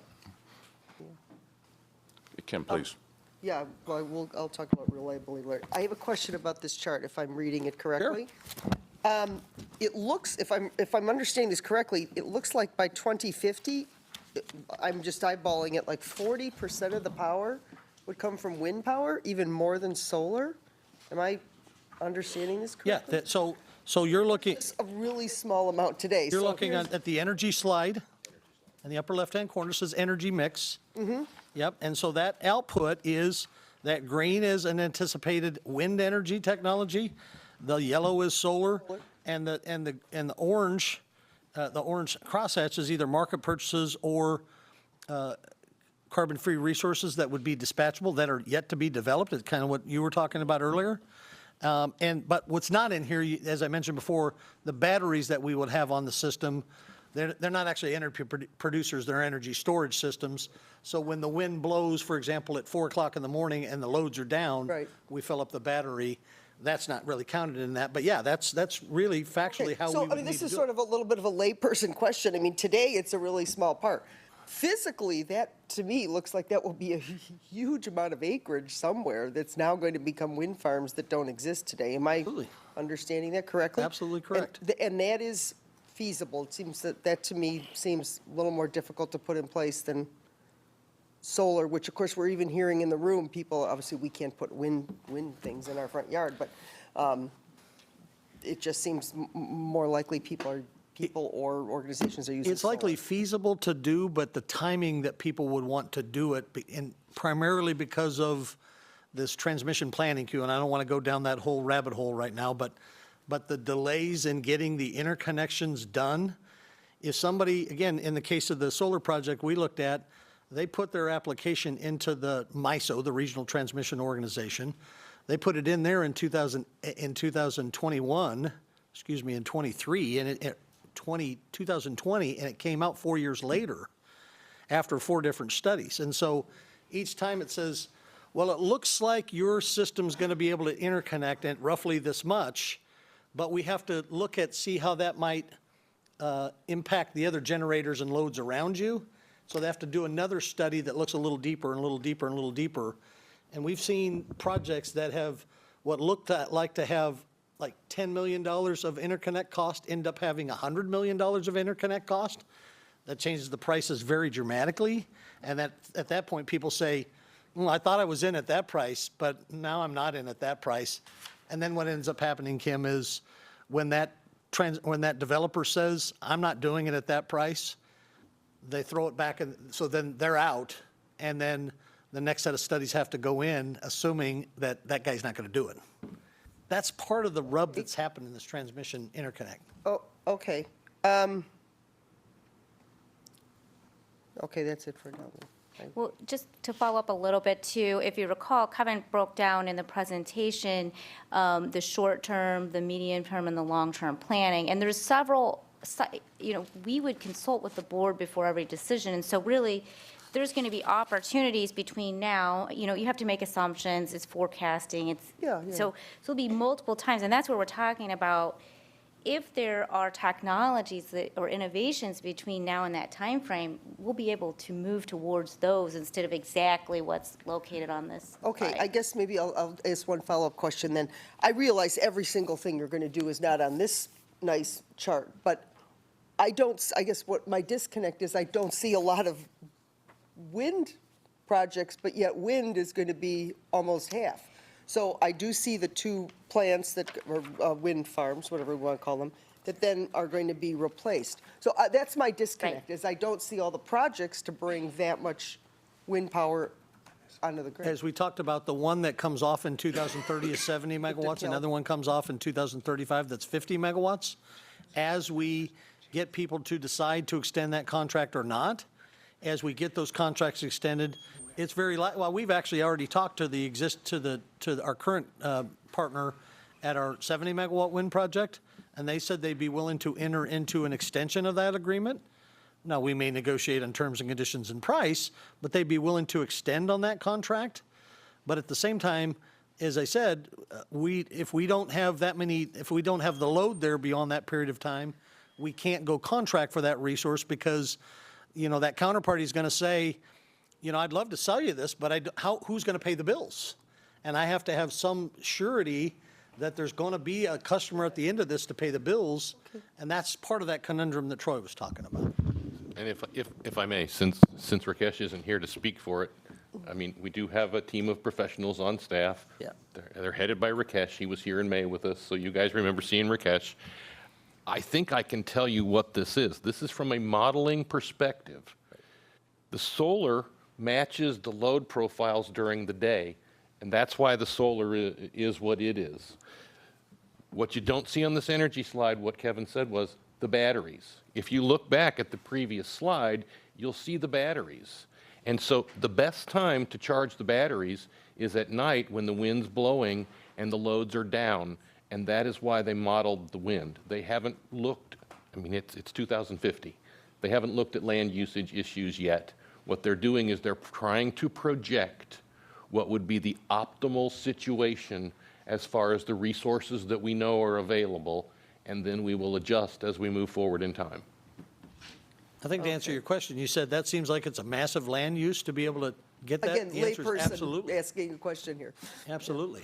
For example, the 150 megawatt wind farm we just contracted is going to take up about 1,800 acres of land in central Illinois for 150 megawatts. So that kind of gives you a sense for the scale of what you're talking about. Yeah, That's why I'm I'm trying not to get. sure I believe that chart either, Okay. because with wind, and the more that's why I think what the residents are saying is true. I don't think we really, wind may be, if you look at what they're saying about how it has to be every 15 years now, it has to be replaced, and the energy it takes us to replace those wind turbines, and the amount of birds and other havoc it's creating in the ocean, that when it goes out into the ocean, it may not be wind. So I'm not sure that's the problem. Is I don't think we know. And I guess I'm asking you as the professionals, what do you think it's going to be if something's going to truly change? Well, if you're talking about the next 5 to 10 years, the technology is going to need to be wind and solar and battery storage technology. Frankly, Solar for sure, yeah. Say that again? I think what we were talking about, we've been examining the small modular. Yeah, but, it's one of, Stacy just mentioned that some of the other options longer term are such things as small modular reactors, small modular nuclear reactors. At this point, there's none that are operating in the United States. There was one that was planning to be built in Utah, actually in Idaho, at the Idaho National Lab. It was going to be contracted with some of our peers in Utah. We're looking to contract with it through some of the stimulus that they had in some of the prior congressional actions. They were going to do that. And as they started getting closer to the contracting of it, the costs started to escalate pretty rapidly. And at that point, those 31 cities in Utah said, that's rapid, that has moved too rapidly for me after a very sizable federal subsidy to do this. They walked away from that. That small modular reactor permit is the only one that's been authorized by the NRC, Nuclear Regulatory Commission. So all the other ones are in the proving up to the NRC that they can build one. I asked this question a lot of other people, when will Model 1 be done? It looks like it's probably sometime between 2035 and 2040. Hopefully it'll be done sooner than that. My guess is that we and Winnetka and our partners don't want to be model number 1 of that generator. So then you get to model 2, 3, 4, probably is about 15 years away. Now, you know, the most recent nuclear generator that's come online in the United States was the Vogtle 3 and 4 units down in Georgia. That one of the participants in that plant is the Municipal Energy Agency of Nebraska, or excuse me, of Georgia, Municipal Energy Agency of Georgia. MEAG got into that. They have a 50-year bond obligation to do that, and their bus bar cost is approximately double what our bus bar cost is today. And so that concerns, yes, it's carbon free, but it has a much higher cost, and that's locked in for a long period of time. Then that assumes that the plant runs the way it's supposed to run, and you have a 50-year debt, and every technology has some negative externality to it, and that one has spent nuclear fuel that you have to manage for the long period of time as well. Again, every one of those has some really good benefits and some Achilles heels, if you will, but continue to look at all those various technologies that are out there. But in the near term, those look to be the most likely technologies that will feed the grid for the next 10, 15, 20 years. And all we're saying is, as we transition and take down those thermal generators that we have, we'll have more time to see which of those technologies is the best and the most cost-effective, to be able to seize on that, work through our board to be able to show them the options, probably even take some tours of some of those things, and then go through those things. Because again, as a nonprofit entity whose only job is to serve nonprofit municipal utilities in the state of Illinois, that's our goal too. Can I ask a question here? Yeah. Thank you for being here, of course. We appreciate it. Sure. And I think that a number of us, we all want to get away from coal. I mean, I don't think there's any question about that. But a number of our participants, residents, and so on, express sort of a healthy dose of skepticism in terms of meeting these targets. And I guess I share that a little bit. There's a faith here that you've laid out your plan. Are there any benchmarks that have to be met? Is there anything within these contracts that hold feet to the fire so that the municipalities can go into this with some assurance that these targets are going to be met? I mean, we're with you for 10 years. We're under contract. But there are objectives within years 0 through 10, and then obviously more aggressive objectives after 2035. But I think there's just concern that the coal plants will remain open in some form or fashion, that these targets are just on paper. How do we get some assurance? How do our residents get assurance that you're going to accomplish these objectives, these sustainability objectives? Well, with regard then to primarily with the coal that you'd mentioned, the Prairie State Generating Complex, again, has to reduce its emissions by 45%, no later than mid-year of 2038. And so that is the law. That will happen. And again, if we don't adhere to that, and our partners at Prairie State don't adhere to that, that's a violation of state law, and then there's going to be some consequences for that. We will adhere to that. We're making every plans to do that. The Prairie State Generating Complex will shut down, will be zero emissions by 2045. The only way it would go beyond 2045, again, is the carbon sequestration thing that folks have concerns about.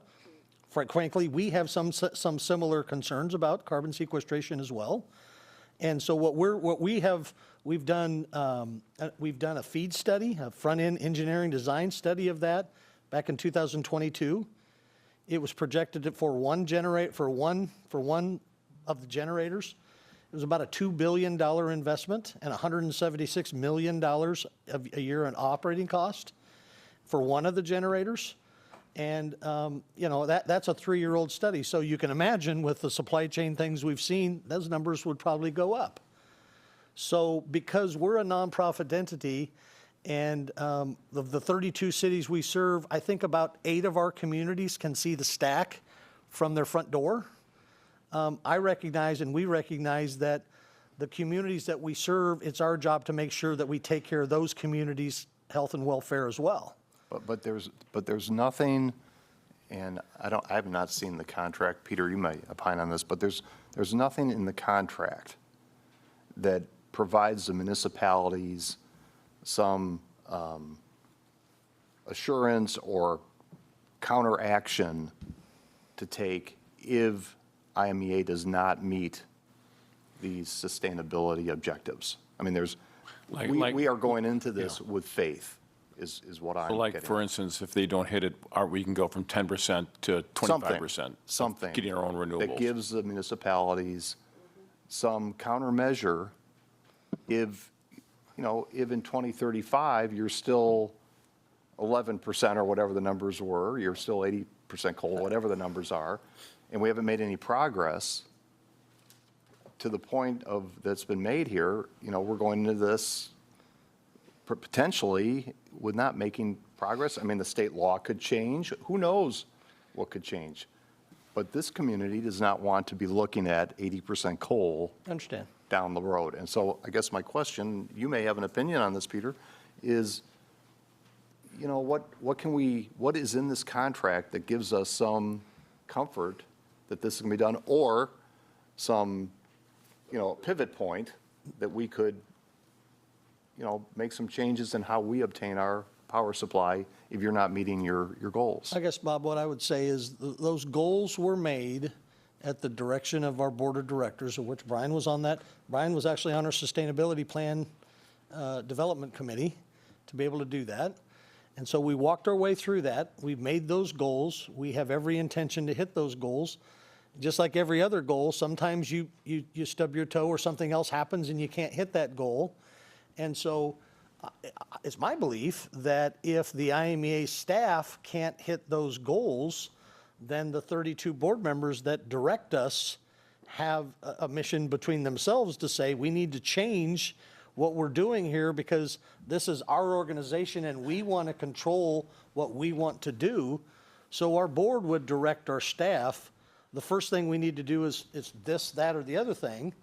And as we continue to transfer those as we continue to meet those obligations, that's on the sustainability plan that we've talked about. With regard to the reduction in the mid-2030s and the retirement at Prairie State in 2045, it's a pretty clear law in the state, in the Climate and Equitable Jobs Act, that will happen. The only way it doesn't happen if the state deems that resource has to be there to ensure the reliability of the grid. And I think practically people say, yes, we'd like to get rid of coal-fired power plants, but we'd also like to make sure that the lights come on every day. And frankly, we've had in the last 4 years, we've had 2 different times that the grid was very, very challenged, that we came pretty close to crashing the plane, so to speak. Mm-hmm. One was, a lot of folks think back to the Texas Storm Uri situation on President's Day of 2021. That just didn't hit Texas. It had a very big effect on the entire Midwest. In fact, most of the center part of the country, they were curtailing load on a negative 30-degree day when some of those people already had their own generators and they were curtailing it because other people didn't have their generators. Okay. So if that happens, the only way that those generators would last longer is if it would be required to ensure the reliability of the grid in the eyes of the state of Illinois. Right. I think Mark Pruitt did talk about that. Yeah. And then the only other question, this may be inappropriate to ask, but I'm going to ask it anyway. Our current contract, and maybe this is toward the lawyers in the room, our current contract that was signed how many years ago, 15 years ago or whatever it is, had a renewal term in 2030. This is superseding that renewal term, is my understanding. And my question is, and this is for the public as well, what is the precise validity right now of our original 2030 renewal term? Could we wait until 2030 and renew our contract with IMEA at that point. So, first of all, your original term from 1990, when the contracts were effective, was 15 years. Right. But it's been Because you amortized at a faster rate the bonds that were issued to buy into Trimble County 1. You did extend that, and so there's a couple of different addendums to your contracts. So just to clear up the facts, okay? Okay, please. What the contract says, and you used to have an evergreen clause that rolled over. It was an odd thing. At the time that we did the extensions, you agreed to get rid of that and have the same language as everybody else. So everybody's got basically the same language. What it says is, your contract's going through September 30th, 2035, unless you give 5 years' notice, or we give 5 years' notice. Okay? If IMEA wasn't going to be able to put together a resource portfolio to send all of its, to serve all of its members, we couldn't have a contract that forced us to keep doing that after it was no longer able to be done. So we've got to have the ability to get out on 5 years' notice as well. It doesn't say that we're not going to start negotiating the renewals or the new contracts until 5 years before the end. And I will point out, I can't remember whether you guys signed in 03 or 04. I know I was here for the presentation, but I've been here a long time. So your original expiration, like I said, was 2015.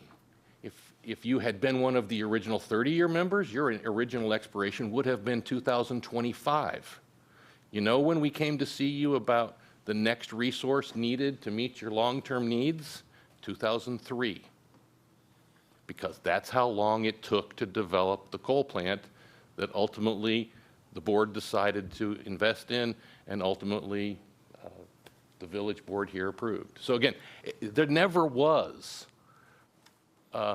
we have until 5 years before the end to decide whether we want back in. It was a 5-year notice to say, hey, if everything's rolling along fine and we've got all the good resources and we made all the best decisions and everything's perfect in the world, we could just roll this contract over and over and over. But as a practical matter, we always knew that wasn't going to happen. When the contracts were extended through 2035, we knew that about 10 years out, we were going to be looking at something. We didn't know what it was. It might have been a natural gas plant in a town called Lisbon, which we looked at. Yeah. It might be ownership of a great big solar farm battery complex. But you don't make those kinds of decisions on 5 years. Yeah, I understand that, but the 5-year renewal, that is in place with our existing agreement is not really a renewal you're saying that we can count on. What I'm saying is it's not a renewal period. It's a 5-year notice period if you give us notice that you want out. Or if we give you notice. I'm not sure that jives with what I... So 2030 is practically. It goes, the term goes till 2035. Correct. So nobody's allowed to give a notice that would result in the contract terminating before that. However, if somebody gives a notice 5 years, it can terminate on September 30th, 2035. Or it can go on for that 5 additional period that's allowed in the contract. And again, the reason that the 2040 date is in the contract is because of the statute under which IMEA was organized, the statute which authorizes municipalities that are members of IMEA to sign up to 50-year contracts. Well, because of the extensions, in 2040, you'll be at 50 years, so we had to do a new contract. That's why that 2040 date is in the document. Okay, so Peter, I want to make sure that at least I understand this. That's not a reason. We don't have, in the existing contract, we don't have a renewal provision. We have a provision to opt out in 2030, but we don't have Opt out effective 2035. Correct, but we don't have currently in our agreement the ability to renew after our 2035 expiration to do that in 2030. Am I understanding that right? Correct, except there is a provision that allows that the contract, if nobody terminates it, it can go on for 5 additional years until 2040 at max. Okay. Yep. Okay. And Bob, all part of what I was mentioning before is that in 2030, we're going to be losing 70 megawatts of renewable resource. Again, we're going to need to know whether those, we're going to need that beyond 2035. And then in 2035, and again, I've been here 13 years, and all these things ending on the same day is kind of a cataclysmic, because all of the debt expires in 2035. The contracts expire in 2035. And at that point, we're going to be losing, because we can only go up to the end of that 2035 contract with all these other resources.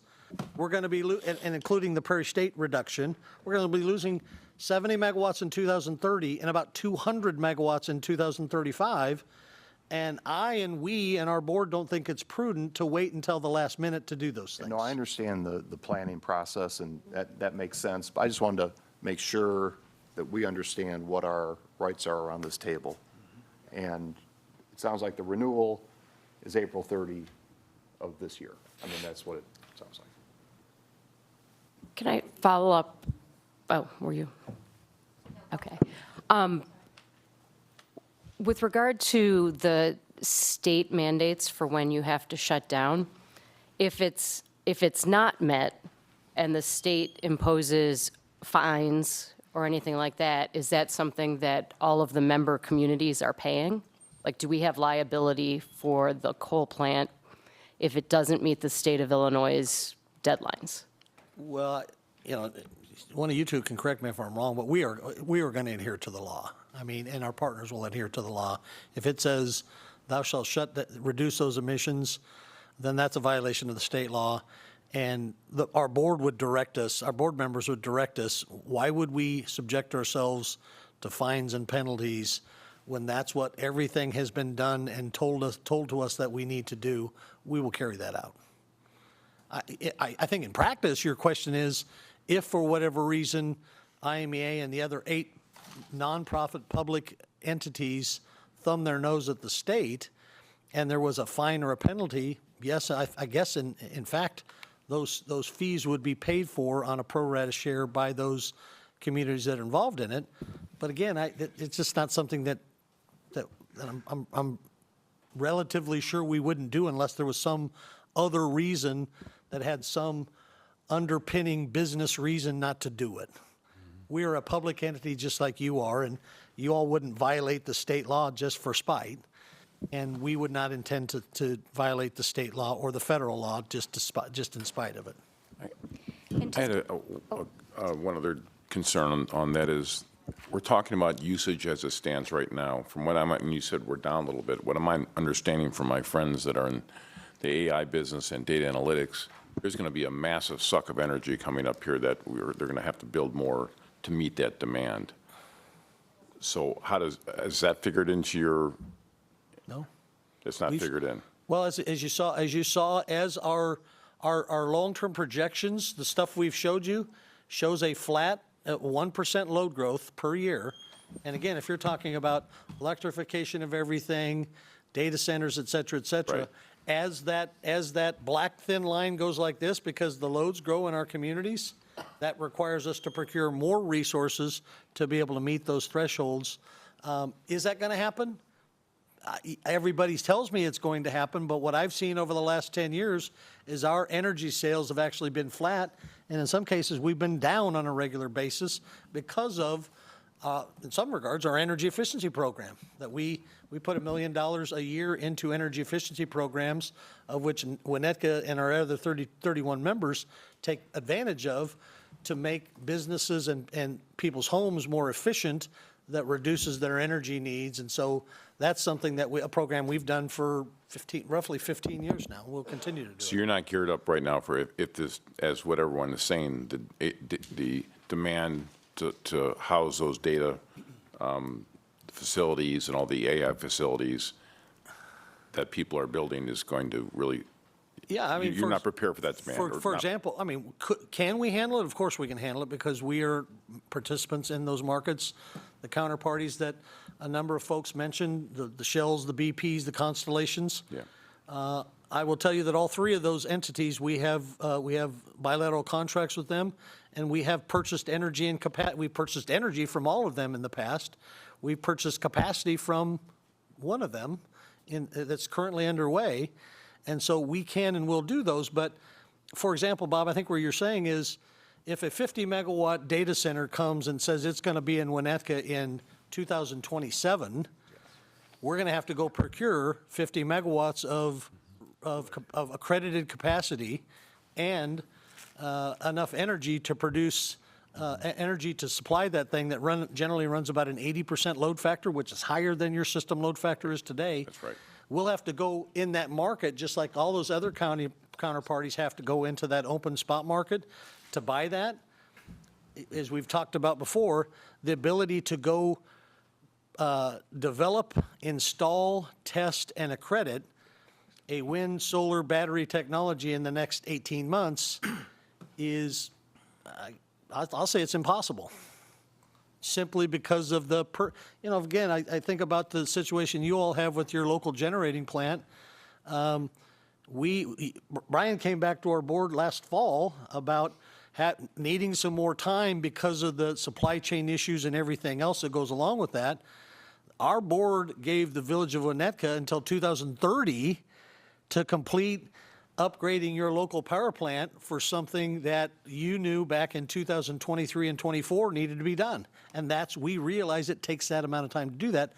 So the short answer is, we have a total requirements obligation to serve, but frankly, I can't produce those kilowatt hours with a carbon-free renewable resource in 2 years.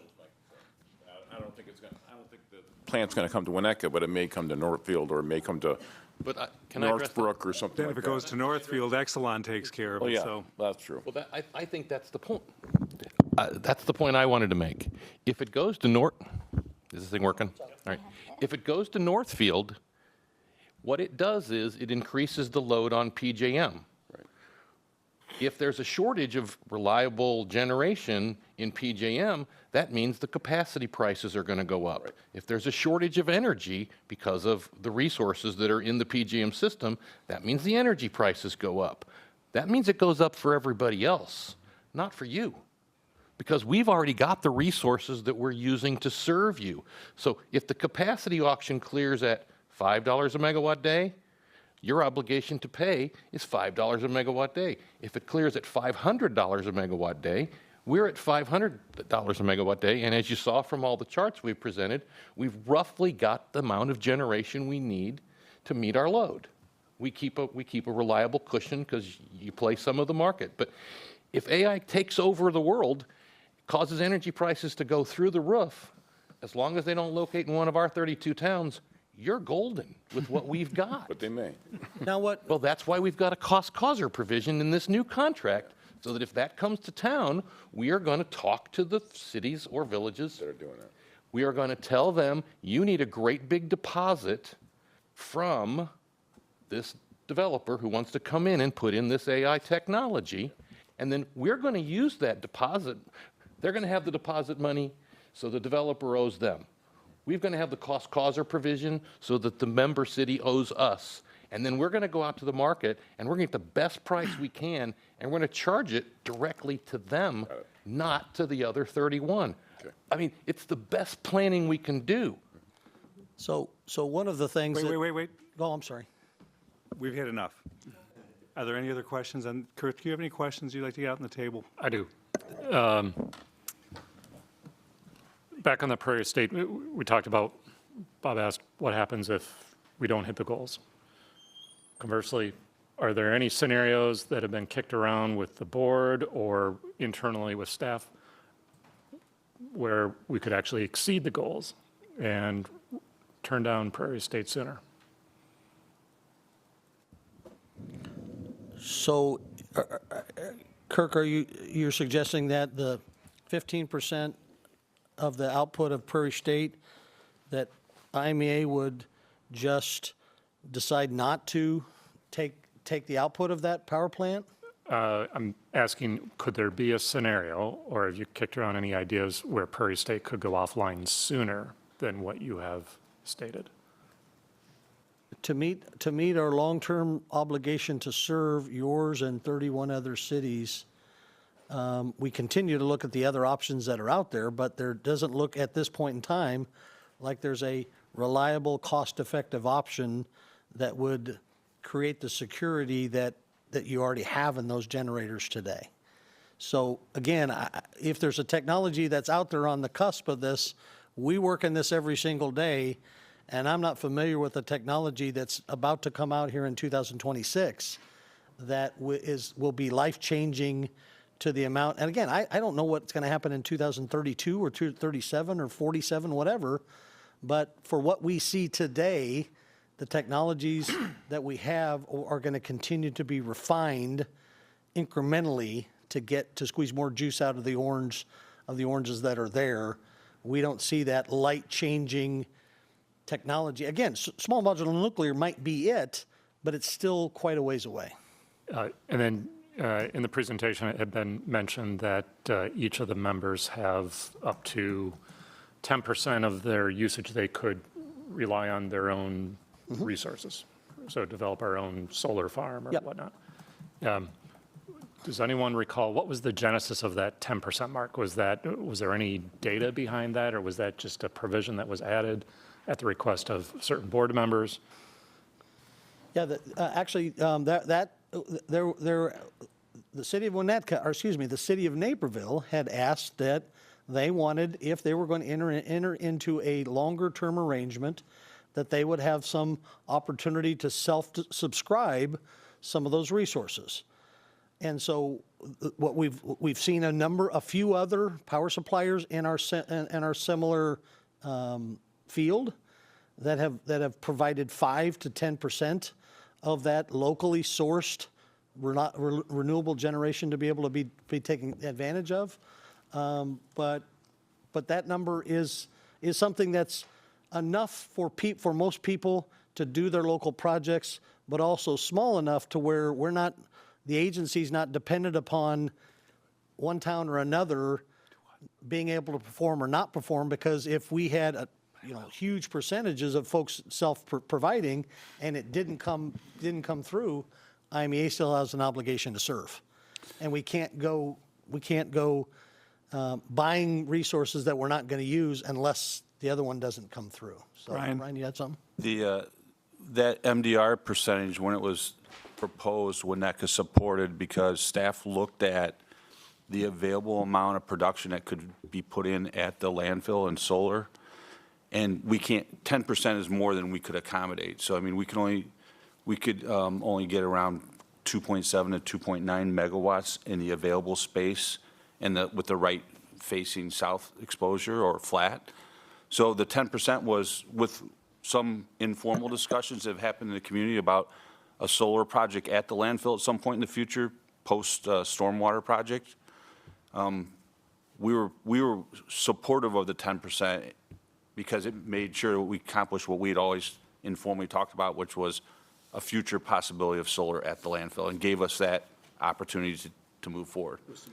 Yeah, and Brian, was that 10% accredited or? 10% nameplate, and it's based on a 3-year average of our peak load, so it's nominally in that 4 megawatt, roughly 4 megawatts.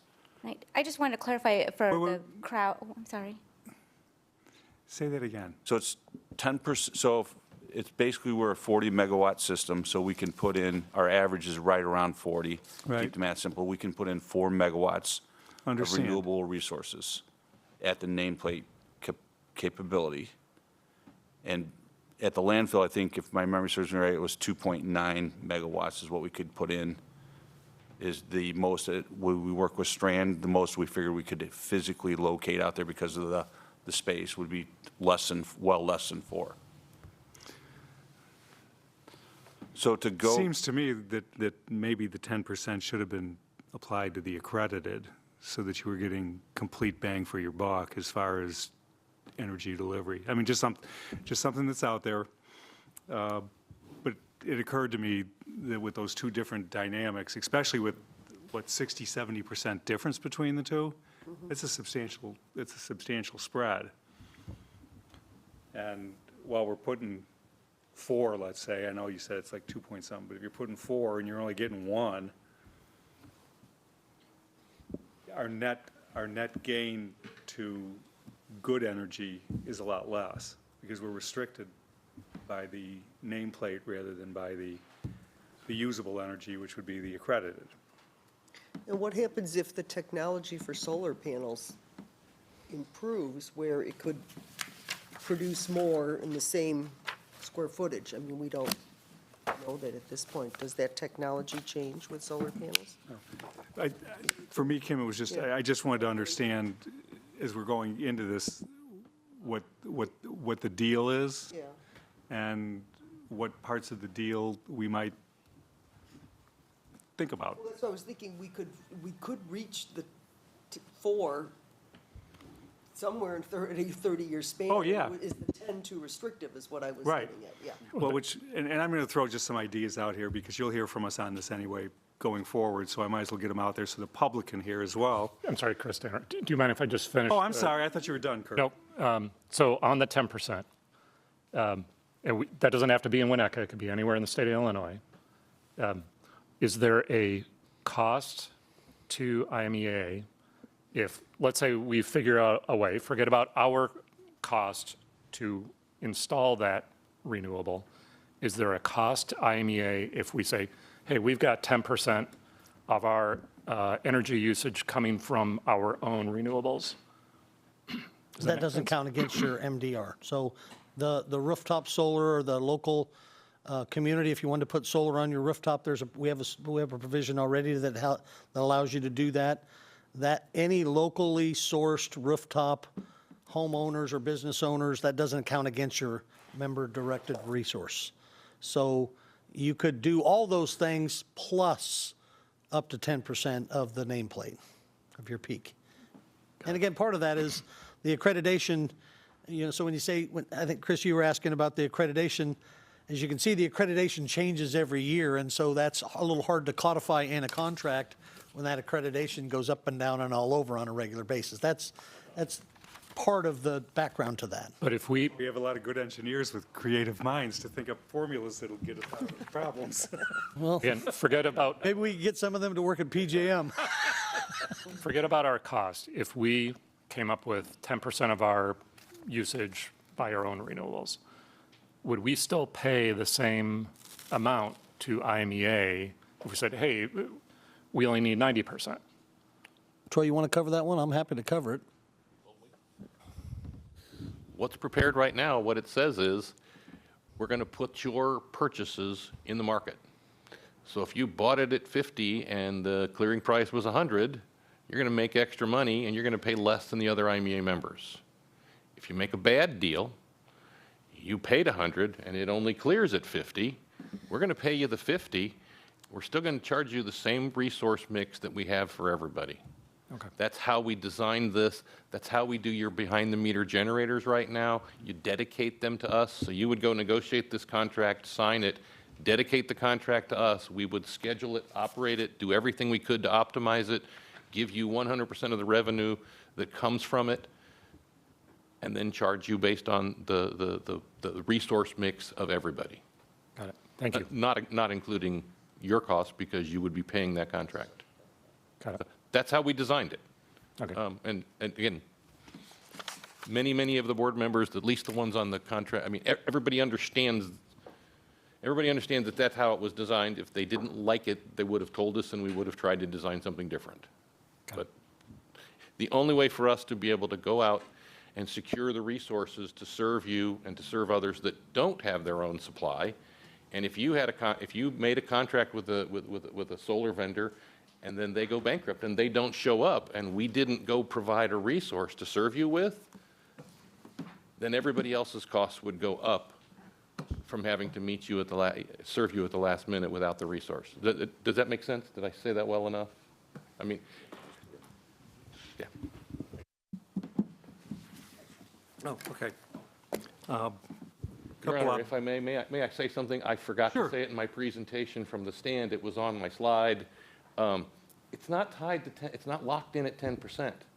We intentionally put a provision in the contract that allows the 10% to go up if the board agrees to raise it. We have historically granted waivers to 2030 when there's a one-year deal. That basically net metering program for cities and villages that Kevin mentioned, we've had that in place. It's 150 kilowatts.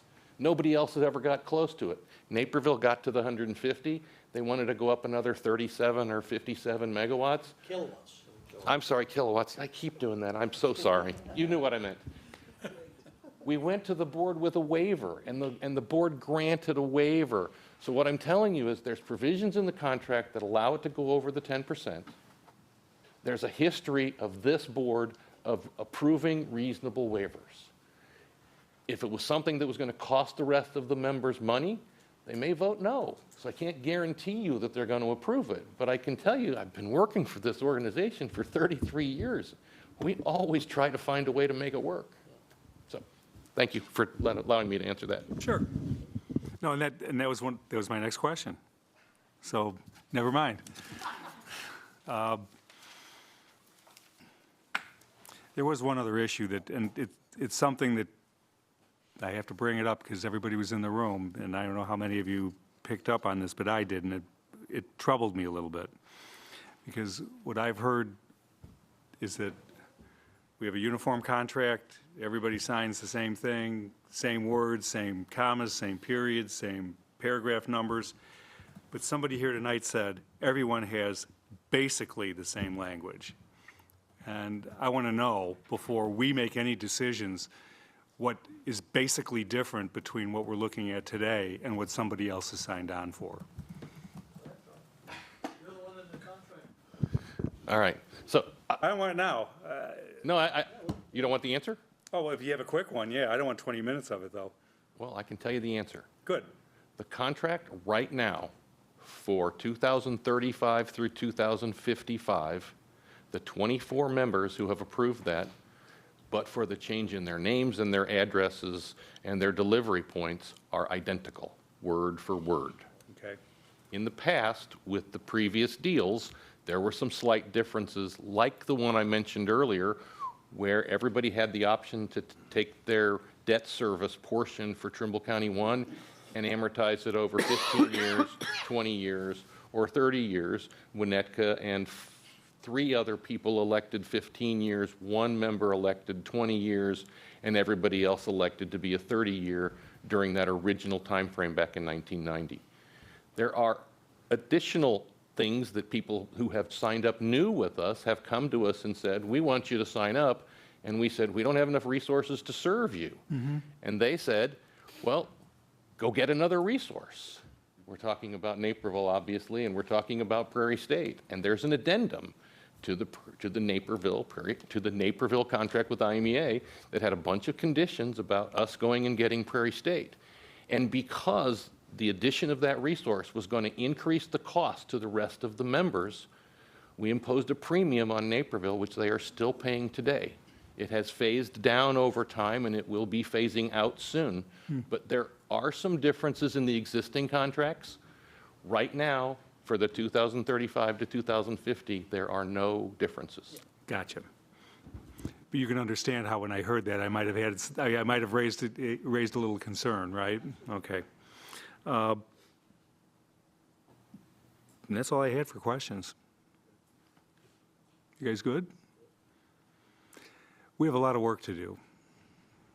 We got 75 days or longer to get it done. Stay tuned. That's one more thought. There's a couple of thoughts in the letters that came in about transparency. I can't think of a more transparent way to do this that this group is doing right now. And so I just want to say it's the staff, it's our partners here. We can't do this any more transparently. That's the kind of the way this village council works. I just wanted to put that on the record. Right. Well, and obviously, yes, that's correct. I mean, we're trying our hardest to make sure everybody learns and comes along with the ride just like we are. And that's why I asked at the beginning of the meeting how many people came, because that was a real eye-opener last time. You know, it's easy to ask us to look at all these different options, but we saw what the options were. Now, it doesn't mean that there might be a couple that we haven't been told about yet, but for the most part, what we saw the last session in, what was it, December? It was pretty bleak. I mean, we do not have a lot of options. We have options, but we don't have a lot of them. And I would appreciate staff if you guys could, Nick, if you could turn over a few rocks and maybe throw some other things our way that we could think about, because right now the list feels inadequately short, at least in my mind, that we're, from where we are today. And I'm not saying that IMEA is not the answer, but all I'm saying is you can see by the interest here in the community, and you guys have been to Naperville and St. Charles, so I'm not telling you anything new. This is probably tame compared to what you've been experiencing out west, but people are concerned. You know, it's a big deal. And we aren't subject matter experts in this thing, and it's really hard to make decisions on things like this. Oh, there was one other thing I wanted to say. People seem to have a real struggle with the length of this contract, but and I'm not being a smart ass or anything, but I find it interesting that whenever we go out and buy a house, we're willing to walk up and sign a document that commits us to 30 or 40 years of something, and we do it without giving it a second thought. And so there are a lot of examples for long-term contracts out there that we all experience every day, and a lot of them are to our benefit. Yes, you can always buy a new house and get out of the mortgage, but I thought it was interesting that all of us don't think twice about, oh my God, 30 years. So. I guess I would also say a lot of discussion tonight on finances and, of course, the environment. But the one thing I want to make sure we keep in mind is how much I think Winnetka, I won't say takes for granted, but our reliability is tremendous. And I would, we can't lose sight of that I think, you know, I've lived here 40 years, and I think the number of times my electricity's been down more than 15 minutes, I could count on one hand. So I don't take it for granted, but it is important to us, to everybody. Well, in the weekly report last week, there was an outage. The guys, what was it, 90 minutes, Rob? 90 minutes? It would take 90 minutes for Commonwealth Edison to figure out where you were. Right, and I think, if we before they lose got sight of that, we're going to have a lot of people, Really? unhappy people in I town. mean, that was, and I saw that, and it's like, yes, that's why we do this. Yeah. That's why we do this. So, all right, we good, guys? Mr. Chair, I just wanted to say, first of all, thank you for the opportunity to come meet with you, to share our experiences over the last 40 years with you, how we think we can provide that for you for the next 30 years as well. We know that the options are out there are, in order to keep the lights on and keep it affordable for everybody. We're in a transition, just like everybody else is in a transition. I will commit to you that, and I'll tell you that I have two of my best lieutenants are with me tonight, and I got a number of other people that work their guts out for you and our other communities every day. We will continue to do that today, tomorrow, and all the way to 2055, or hopefully beyond that. But there may be Nick, you may still be here, but the rest of us probably won't be here. So we really appreciate the opportunity to come meet with you. Welcome any questions that you have to follow up with that, and we'll look forward to continuing to work with you any way we can. Great, thank you. Okay, can I have a motion to adjourn, please? All those in favor? Aye. Opposed? We stand adjourned. Thanks, everybody.